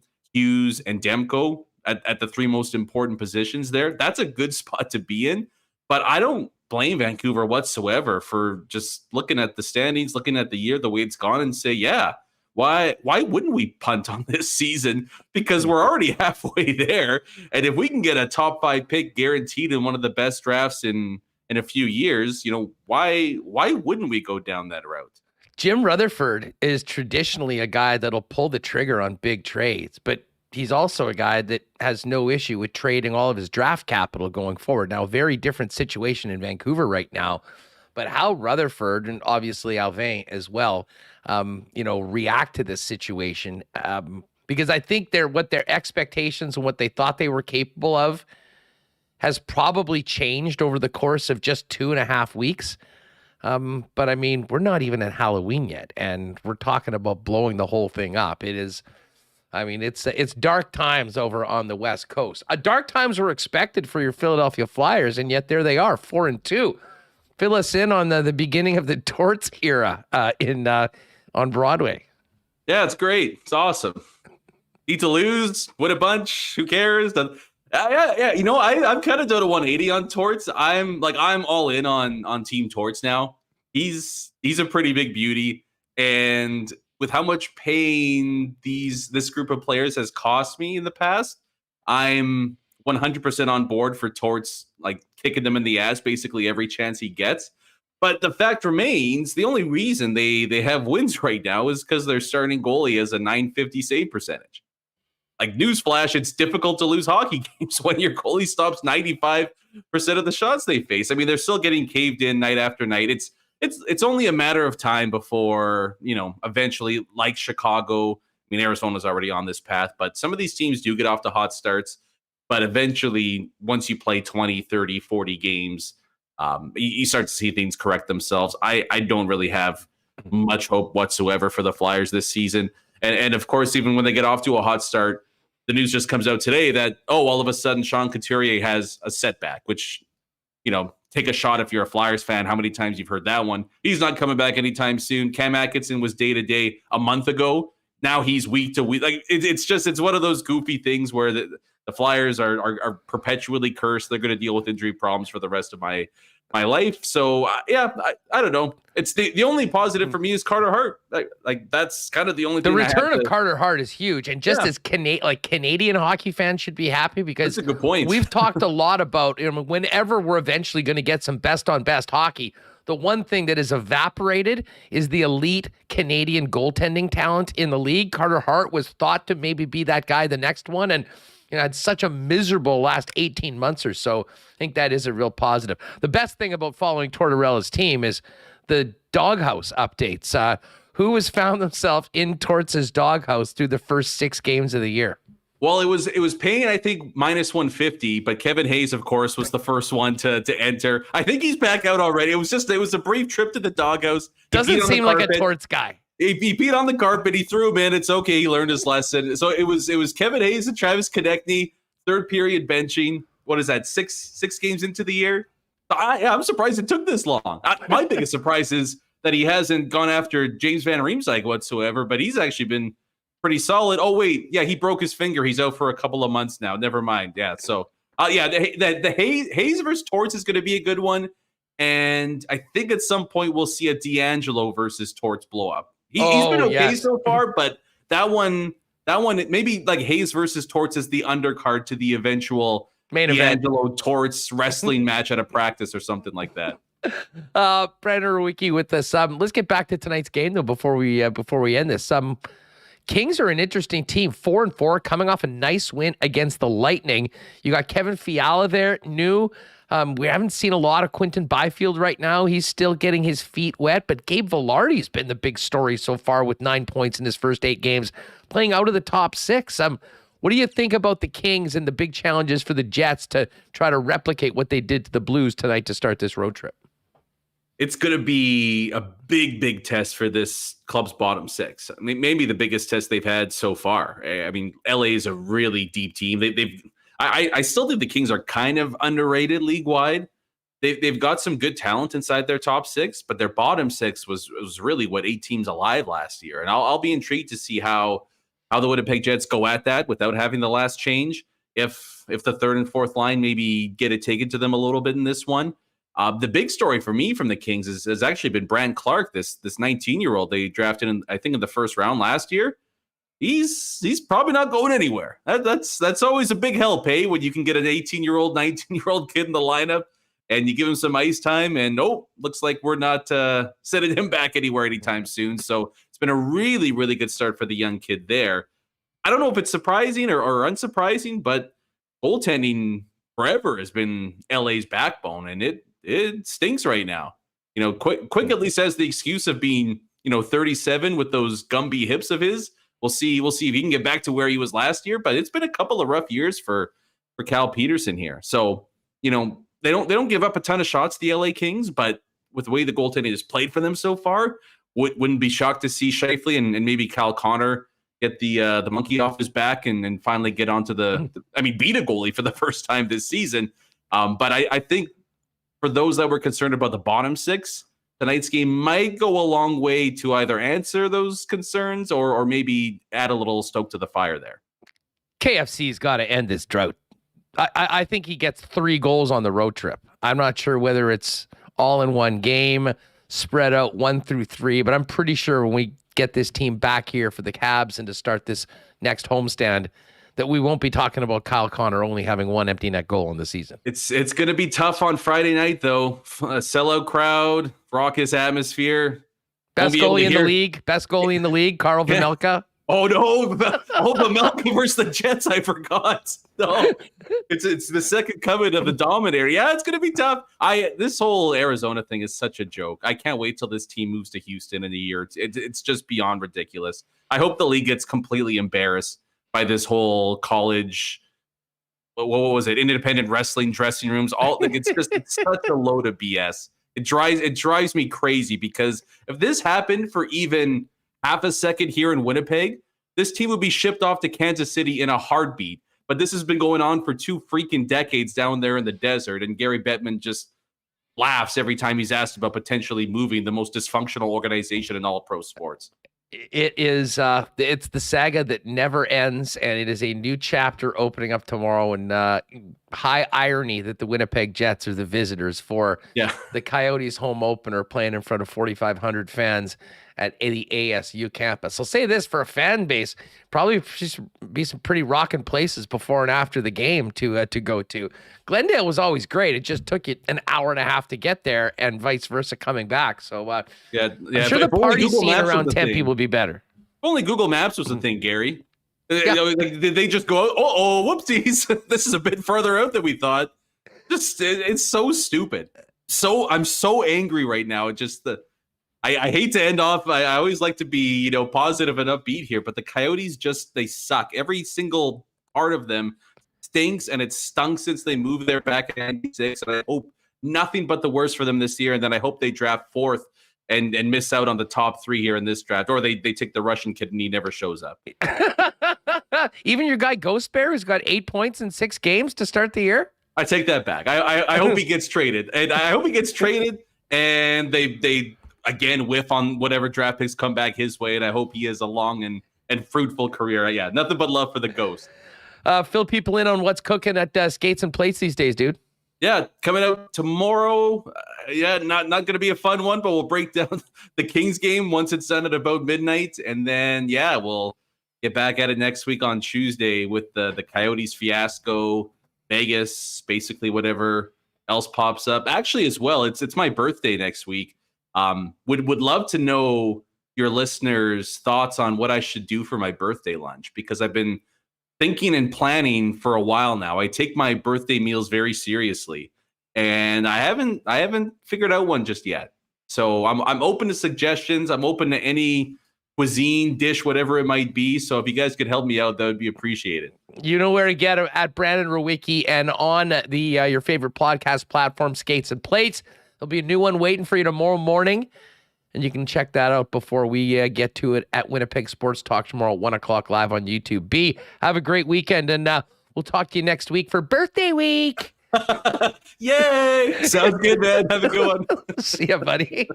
Oh man, good stuff from Brandon. And make sure Skates and Plates, great stuff, and more great Winnipeg Jets content in the digital space coming out of the demise of our old station. Great to have Brandon with us on the program. All right, couple things. We'll do this in a minute, but Bombers tomorrow. Ed Tate's going to join us. We'll tee up the game. Nathan Rourke is starting. Zach Caleros is starting. Should be a great start to the game. We'll see how long certainly the Winnipeg starters stay in.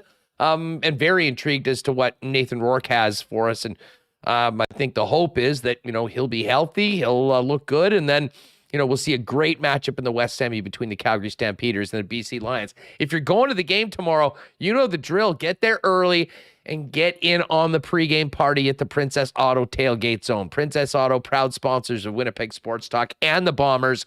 Place to be, DJ Finesse spinning, $5 beers, $3.50 pop, $3.50 hot dogs. They got hot chocolate now, got warming stations. But I'll tell you what, with the forecast we've got for tomorrow, I think it's going to be absolutely glorious with a high of 12 or 13 degrees. So make the most of it. Get out there early. And, of course, Princess Auto supporting us, the Bombers, and so much in our community. And also the spot where you'll find the best deals on the most unique assortment of tools and equipment around. Everything you need to complete the projects on your list or start something new is at Princess Auto. 2 Winnipeg locations, Panet Road, Portage Avenue West, and you can always shop online 24/7, 365 at princessauto.com. Had a little coughing attack earlier. Good thing we've got the Culligan jug in the house. Of course, Culligan, the water experts, family owned and serving Manitobans for over 65 years with everything you need for you and your family's water consumption. Water softeners, filters, bottled water coolers, whole home systems and drinking water systems, not to mention citywide water delivery services and commercial and industrial water products and solutions. The Culligan man's there for you and the entire Culligan family. Pop down and visit them at 1200 Sargent Avenue. You can also see him online at drinkculligan.com for all their products and services. And if you do want to give him a ring, 204-694-5180. All right, big game tomorrow night, and then the biggest one, November 13th, for a trip to the Grey Cup. IG Field is rocking. The Bomber fans will be stepping up, and if you haven't already, great opportunity to try the Canadian Club and Ginger Ale pre-mixed cocktail.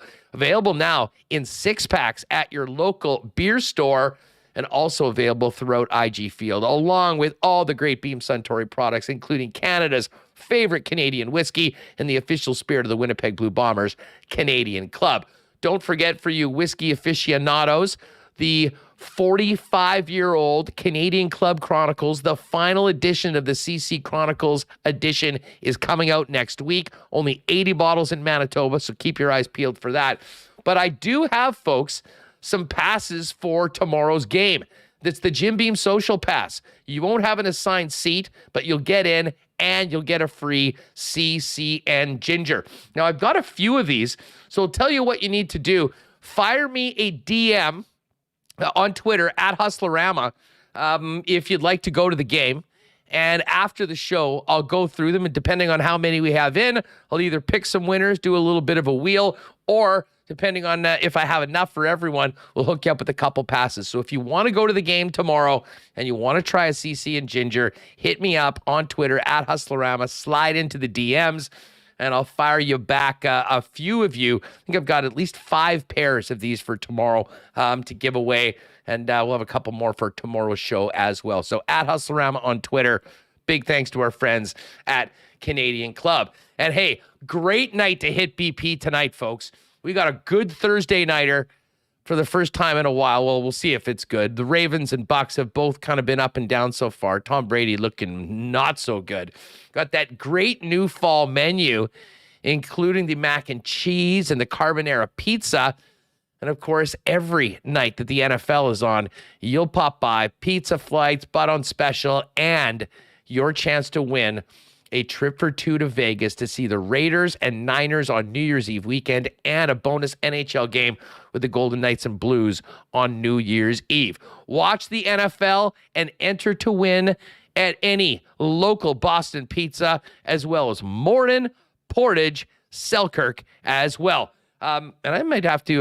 My boy Dustin Nielsen's coming in to call the game tomorrow night.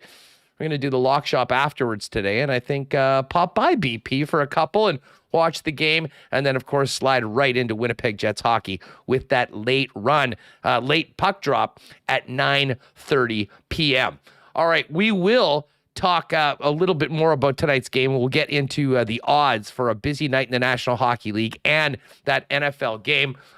One thing I should have mentioned when we were talking with Brandon about the Flyers, just quickly, is Kiefer Bellows, who was put on waivers by the New York Islanders, the former first rounder, claimed by the Philadelphia Flyers. So early on in the season, Kiefer Bellows getting a new chance to play with the team where he'll spend a little bit more time in the National Hockey League as opposed to going back to the American Hockey League. So interesting move today in the NHL. But of course, there's a lot more going on than just the NHL and the Jets. Moose have a busy weekend with 2 games in the afternoon, Saturday and Sunday. And the Battle of Manitoba resumes between the Brandon Wheat Kings and the Winnipeg Ice. The Ice have been on an incredible journey to begin the season. 11-1 on the year, all games on the road, including a 19-game road trip out west. But Saturday night, the Ice Cave will be rocking with the Ice's home opener in the second half of a home-and-home with their rival Brandon Wheat Kings. And to get ready for the Ice home opener, let's welcome in the new captain of the Ice, Winnipeg native and Minnesota first rounder, Carson Lambos. Carson, great to have you back on. What's up? Hey, how's it going? It's going well. How are you guys? Have you put enough miles on that bus so far this year or what? Yeah, we had a real long haul so far. Definitely nice to be back home and looking forward to kicking it off this weekend at home. Well, I want to get to the season so far in a minute, but first off, congratulations on being named the captain of the Winnipeg Ice. I guess that's the 24th in franchise history, but just the second here in Winnipeg, and of course, filling the big shoes of Peyton Krebs, who's such a big part of the franchise. How did that all come together, and what was it like getting that honor from the organization and your head coach, James Patrick? Yeah, it's pretty special to me to be trusted with that responsibility. Talked about it kind of a little bit before it got announced, and just being named that and trusted with that is something I take really seriously. So I've enjoyed it so far, but I've enjoyed the challenge, and I look forward to keeping it going. I mean, a big honor, especially amongst a group that was such a good team last year that brought so many players back this season. I mean, I'm sure you'd agree there was probably plenty of great candidates to be the next captain of the Winnipeg Ice, and at the same time, that makes it that much more of an honor to be the guy that will wear the C. Yeah, I think that just goes to show we have so many guys in our room that are leaders, guys that wear letters, obviously, and then even a lot of other guys that don't wear letters. Obviously, a lot of great players, a lot of guys that are easy to deal with. We have a really tight group in our dressing room, and a lot of leaders. Now, Carson, listen, before we get to everything that's happened this year in the Western Hockey League, I have to ask you about your time with the Minnesota Wild. Of course, a first-round pick. You went to training camp, got plenty of action in the exhibition season. What was that experience like, and how did it help you coming back here to try to win a championship with your current team? Yeah, it was awesome to get that experience and kind of see how the best in the world operate every day and how they treat it like a job. I think that's something that's going to go a long way with me back here in Winnipeg. Just the approach to coming to the rink every day and finding a way to get better every day. I think those guys do such a good job of that, and that's why they're there, because that's what it takes to get there. So definitely left me hungry, and I want to take back a lot of things I learned there and utilize them back here. Yeah. Did you have any big welcome to the NHL moments, whether it was going up against a guy like Kaprizov or a big hit, or what stood out to you for about the entire experience? Yeah, I mean, there's so many things that were memorable being on the ice with some of the studs that the Wild have. But a big one for me was when we played against the Blackhawks in exhibition and going against Patty Kane. That was pretty cool. One of my favorite players growing up, and I still love watching him. So that was definitely one of the most memorable moments. You get one of those little bit in warm up where you're kind of pinching yourself, and then you realize, hey man, you got to focus here, because the Patrick Kanes of the world can make you look pretty silly pretty quickly if you're not completely focused on the job at hand.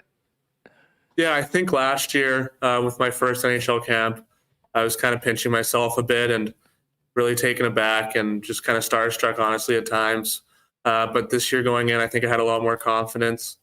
I didn't feel like I didn't belong. I felt like I could compete right beside anybody that was out there. So I think that was really important for me, having that mindset. And I didn't get this year, I don't think I got too worked up before games or anything out of the ordinary. What do the Wild say to you when you are going back to the Western Hockey League? I mean, you've got the opportunity to be part of an incredible hockey team that I'm sure feels like you have a little unfinished business from the way last season ended. But from the National Hockey League too, one of their top prospects, do they say, hey, we want you to work on this, or just go and continue doing what you're doing, have a great season, and we'll see you next fall? Yeah, I mean, there's communication throughout the year as well, but they wanted me to come back here and play a big role on a really, really good team, and a team that's expecting to make a long run. So I think that comes first all the time, is play wherever I play, help that team win. And that's what I want to do here. And I think that's the main message that they have. And how can I come to the rink every day, and how can I use my skill set to help the Ice win? And that's the most important thing. Well, you guys are doing a heck of a lot of winning. 11-1, all on the road. Excuse me, to start the season. How would you describe the incredible journey that you and your teammates have been on over the last month, both on the ice and off? Yeah, I don't think it's any small feat to accomplish what we've accomplished these past, I think, 12 games. So on the road, it's definitely not as easy to win. The grueling travel and time on the bus and sleeping in hotel beds and everything that comes along with that. So I think it was a really good test for us. But at the same time, I think, we learn from all our games, and we watch video and we see that there's still a lot of room for improvement, and we still have to get a lot better before the end of the year to reach that end goal we have. Carson Lambos, captain of the Winnipeg Ice, with us on Winnipeg Sports Talk. Home opener, Battle of Manitoba against the Brandon Wheat Kings on Saturday night at the Ice Cave. We mentioned the high expectations for this club, and there should be with the amount of talent on this team and how many returning stars from last year. How would you classify the outlook of the team going in? I'm sure it's very different than it's been the last couple of years, but in a lot of ways, you guys and a lot of the group that you've been playing with have been building to this season for the last couple of years. Yeah, I think last year was obviously our first playoff run. I think we had maybe 2 or 3 guys with playoff experience last year. And, we had high expectations last year, and we have this, higher expectations this year. I think we don't want to get too caught up in looking too far ahead, but I think everyone knows what our end goal is. But in order to achieve that end goal, we still have to get better and better every day, and we can't look too far ahead. So it is a lot of expectations we have on ourselves, but at the same time, it's not about thinking about what's months from now. It's about what's today and what's right ahead of us. Well, that road trip out west to start the season, I mean, obviously on the ice, it was great. How weird is that for you guys to be away for that long? And what's it like being with your teammates that long on the road? I mean, you've got your games, you've got your practices. What else are you guys doing? Yeah, I think it was about 19 days we were on the road. So it can be a grind at times, but I think it's in a lot of ways, it's a good thing to do it early in the year.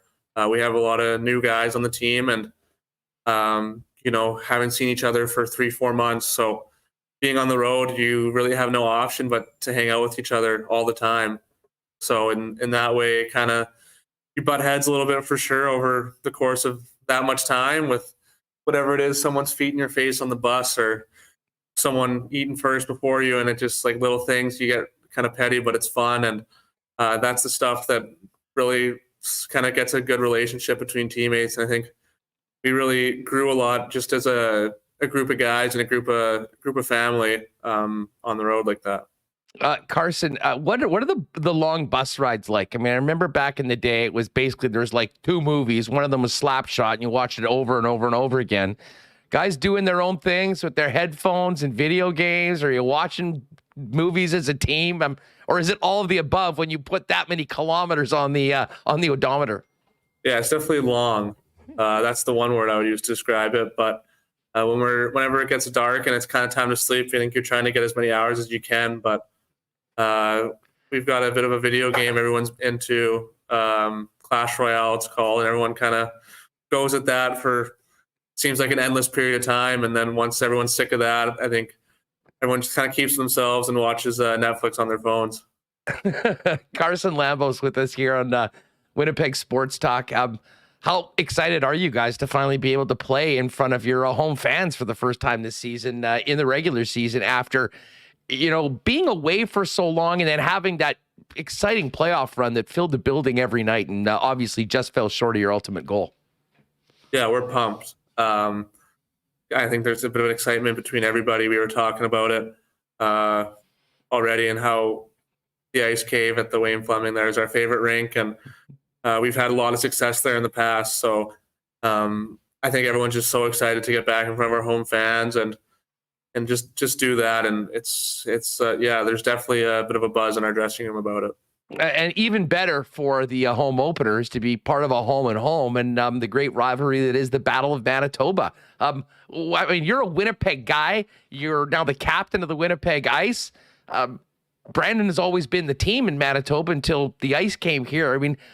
Fill people in that maybe haven't been a part of that rivalry. What's developed over the last couple of years and the respect, but also, really wanting to beat those other guys and making sure that you guys have top billing in the province. Yeah, I think as soon as we moved here, when I was in my 16-year-old year, I think we played them 8 or 9 times that year. It was something crazy. And there's not a lot of love between the two teams. They've had a good team every year since we moved here, and I think so have we. So it's a lot of good battles, and we definitely have to respect the opponent. But at the same time, there's not a lot of love out there between us and them. So it's definitely some hard fought games, and it's a lot of fun. It's games that kind of I think everyone has circled, and we look forward to. There's so much talent on this team. It's probably a good situation for young Zach Benson to be in going into his draft year as a touted high prospect. Of course, you were a first rounder a couple years ago. Last year, you had Connor Geekie and Matt Savoy. Draft year is interesting, and maybe you can speak to the pressures that one feels both, on a day-to-day basis, but a lot of things that are outside of your control. And how much are veterans like yourself going to help a lot of everything that goes into draft year and the attention that'll be on Zach going into his potentially another top 10, top 5 pick? Yeah, Zach's obviously a really special player. I think just a big thing that I can do and other guys that have been through the process can do is just help them enjoy every day and not get too worked up about the wrong things. I think when he's going to have a big spotlight on him, and he already has this year. So just making sure that he's, staying focused on the same things like he already has been, and doesn't get too caught up on the outside noise and on everything else that's going on, because there is a lot of it, and it's inevitable that it is going to influence the way you think in that situation at times. But I think he's such a driven player, and he loves coming to the rink every day, and he works so hard that it's not going to be much of an issue for him. Well, and obviously the best thing for all parties involved, have a great season, keep on winning games, and play deep into the playoffs, and give plenty of opportunities for scouts and NHL teams to see both what you guys are doing as a team, but also what he's able to do as a prospect.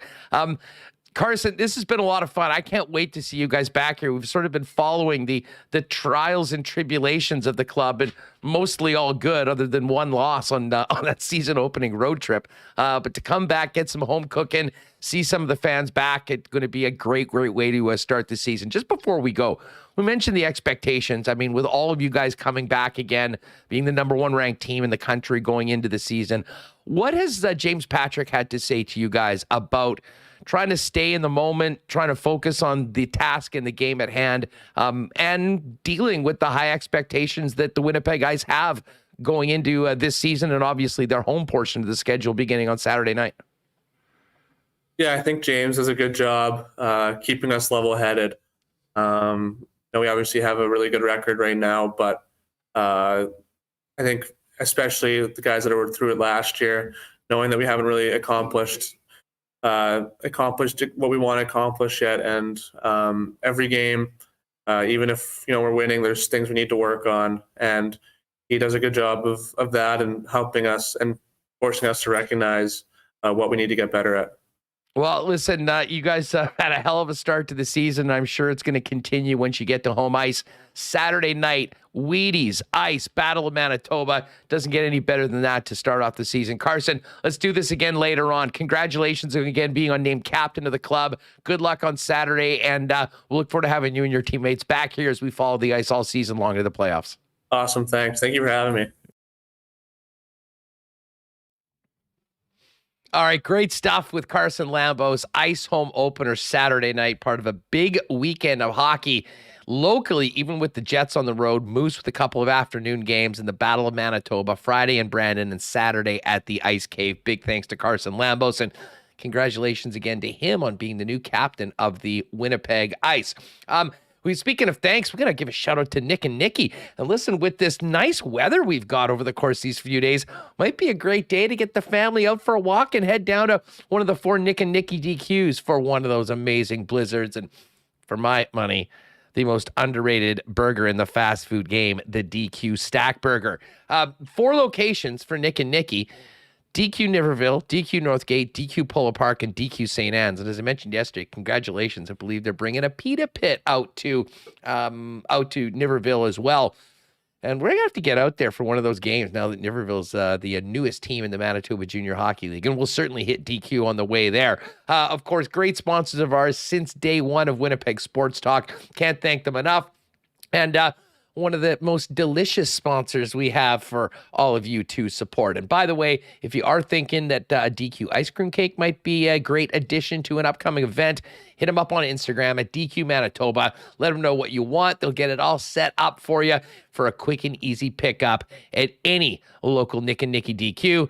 And then you'll be the hero of your next party. And hey, the weekend is coming. We mentioned lots of hockey happening locally. We've got some late night Jets games tonight and tomorrow in LA and Arizona.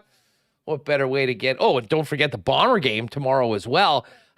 This weekend, I think, has Little Brown Jug written all over it. Winnipeg's favorite local beer and a great sponsor of ours here at Winnipeg Sports Talk. Pop down and see them.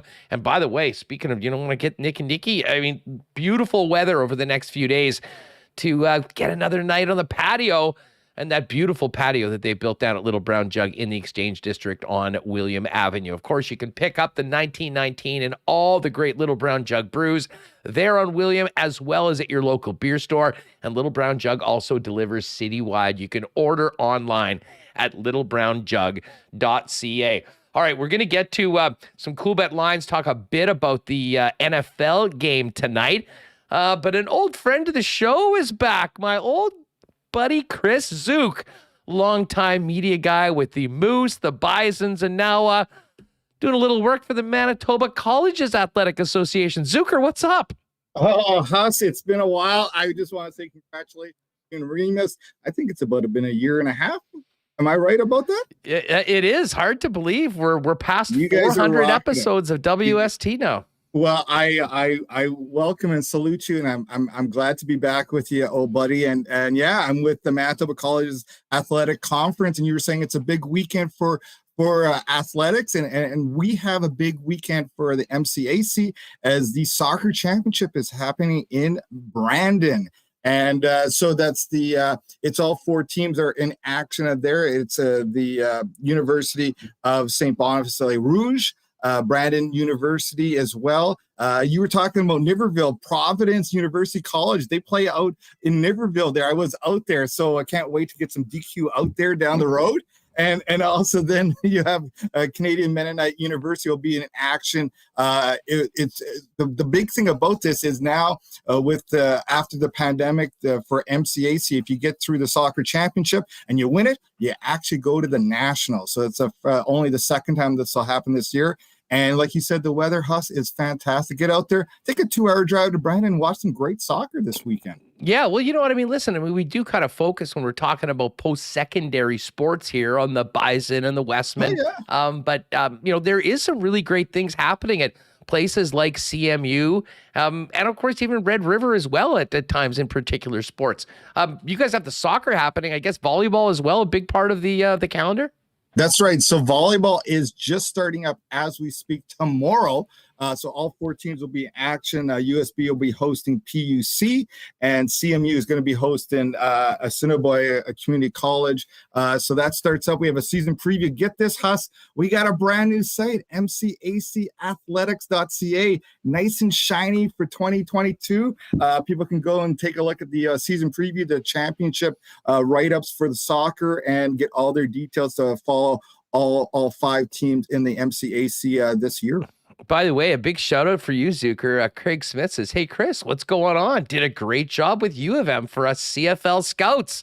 Well, there you go. There, I remember with the brown Craig. and gold as well. I mean, a true renaissance man of Winnipeg media over the years. Well, I'll say this. I actually was at a Bison game this weekend. It was fantastic. I saw Brian Dobie and Rich Urbanovich finishing up the 32nd year there with the Bison. They got a big win against Alberta. So it was good to go back to the old stomping grounds there. And I appreciate that from Craig. And yeah, you know what? The one thing is, I will say this, Huss, it's a little bit of a hidden secret, right? Like the Bisons are there in the Westman, but these student athletes, they're just as impressive. We announced the athletes, the players of the years and the coach of the years for soccer. We did our announcement earlier this week. Sarah Boissonneau and Camilo Rodriguez from Brandon and University of St. Boniface were the player of the years. Sarah scored 21 goals in 12 games. How about that? She had 2 4-goal games, and Camila also was the leading scorer in only her 2nd year. There's a lot of good talent, be it in soccer. We do volleyball, basketball, and also futsal, if you can believe that, House, as when the winter gets upon us in Winnipeg. And so but that's like the indoor soccer in a gym? Right. That's right. Yeah, I'll tell you this. If you've never seen it, by all means, come on out. We'll talk maybe about that later on as that season hooks up there. And hey, look at that. One of the cats came by and said hi, right? I told you about this. There might be a cat sighting here. I know you get a lot of dogs. Zook is, yeah, we do have a lot of dogs. Zook is living in a cat farm right now here in Manitoba. Hey, Zook, while we've got you here, by the way, just quickly, people want more information on it. What's the website again? You're going to go to mcacathletics.ca. It's brand new. It's also at MCAC Athletics for all social media handles there, be it Twitter, Instagram, YouTube, or Facebook. And so it's going to be a big weekend. Really appreciate giving some time about that, and hopefully people can get out to Brandon or watch some volleyball here in Winnipeg or outside of just the Winnipeg area, and it'll be fantastic. Look at this cat. I can't get enough of these cats I don't even stretching around and just doing everything. This is hilarious. Only 1 of 7 out here. Hey, how are you feeling about your beloved Vikes right now? 5-1, and I mean, you must have even enjoyed you must have even enjoyed the bye week last week as the Packers lost again. Got another half. I mean, this division is a mess, right? You got the Bears, who somehow won a Monday night, but they're not going anywhere fast. I got a bet there that the Bears are going to lose less. They're going to win less than 8 games. I think I'm still pretty good on that one.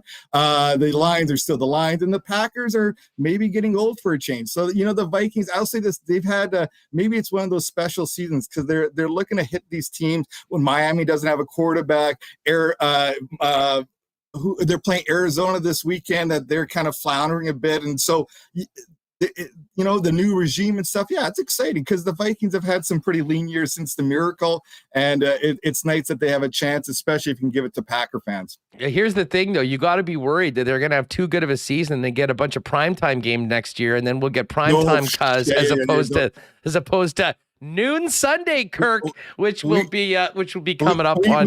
We need no primetime cousins. Let me give you one real quick hot take here. You guys I saw this in social media about the Grey Cup halftime show.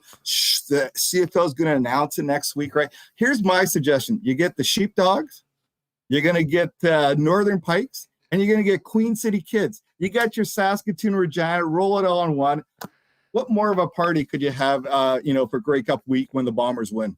You know what? Hey, listen, the Riders won't be representing Saskatchewan on Grey Cup week, so maybe they can get some of their Saskatchewan artists to be a part of it. Not a bad idea. Not a bad idea. And it allows us another little dig at our friends, one province to the west. Zucker, that would be fantastic. Thanks for doing this, pal. Great for stopping by. We'll catch up later on this season. All the best to the student athletes at the big championships this weekend. Really appreciate it, Huss. Always fun to be talking with you. MCACathletics.ca for all your details on Manitoba College's athletic conference. Appreciate it, Huss. Good stuff, dude. There's our old pal, Chris Zook. What a beauty he is. And not a bad fantasy football GM as well. I will give him that. We've got a big tilt coming up over the next couple of weeks with our respective squads. All right, let's get to the lines. By the way, a few people wondering what was up with the lock shop today. Dusty's flying into Winnipeg as we speak. We'll probably get going in half an hour, sometime over the next hour. So wherever you get Winnipeg Sports Talk podcast, make sure you're subscribed to the Lock Shop. Banging out daily content, myself and Dustin Nielsen. Tomorrow, the big show with our best bets for the week in the National Football League. Tonight, though, a little later on, we'll get into this evening's hockey slate and make our picks for the Ravens and Buccaneers, which is where we'll start off the Coolbet lines right now to finish up the show. Interesting movement on this one. This was the Ravens were originally favored on the road. Tampa's now a 2-point favorite and minus 125 on the money line. If you do like the Ravens, you're getting a pretty good value on this, considering the way the Bucs looked last week and the week before losing to Pittsburgh.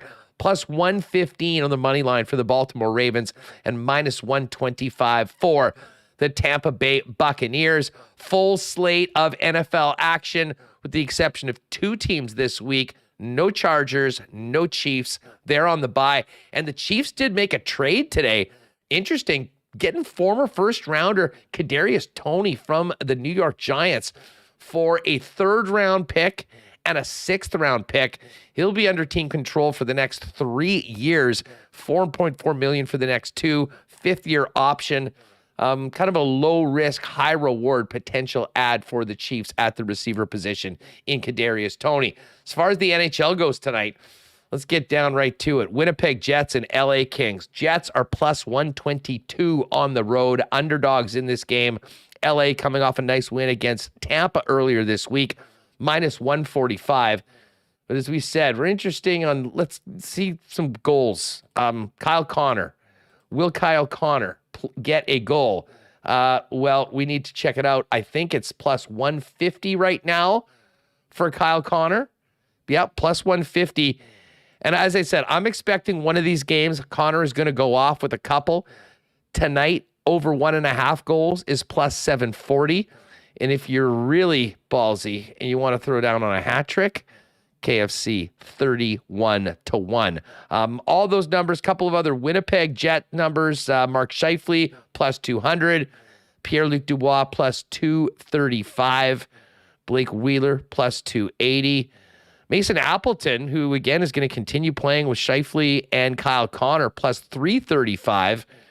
And Morgan Barron, who had his first goal of the season last week, could he do 2 in a row? Plus 550. All your goal props are there. Total on the game as well, over under 6.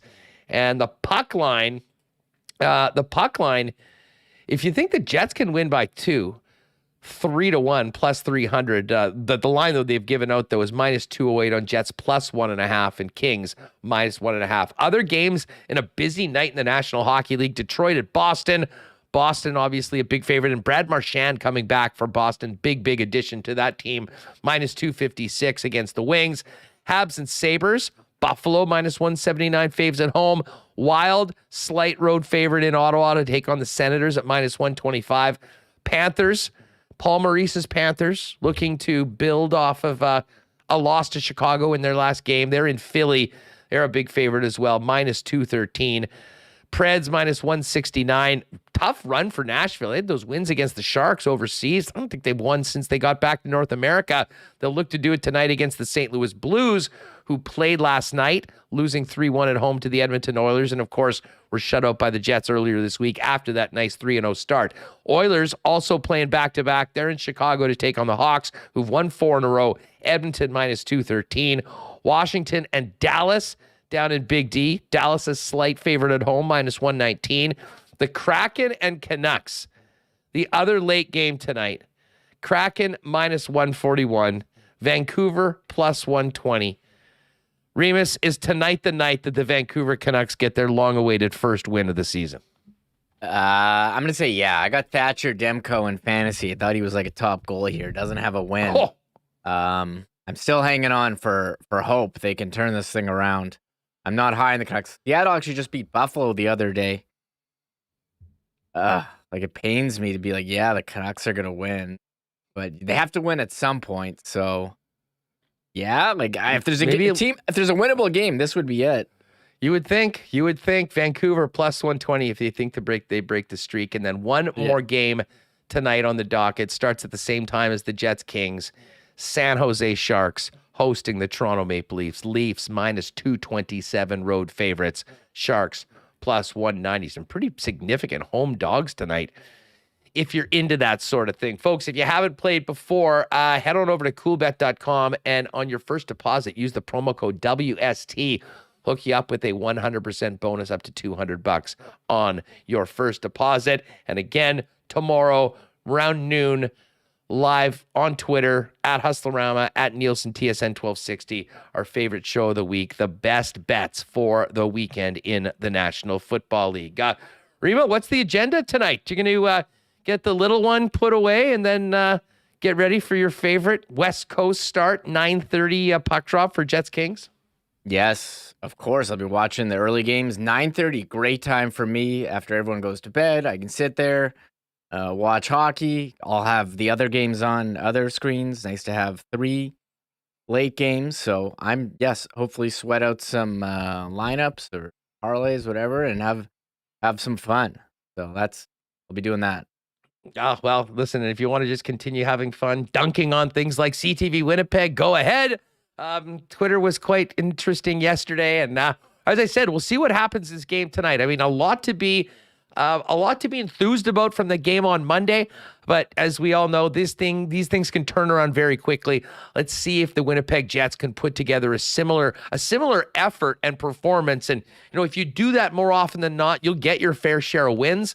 But I think that they learned a lot about what it's like to win against strong defensive teams, what the Kings traditionally have been.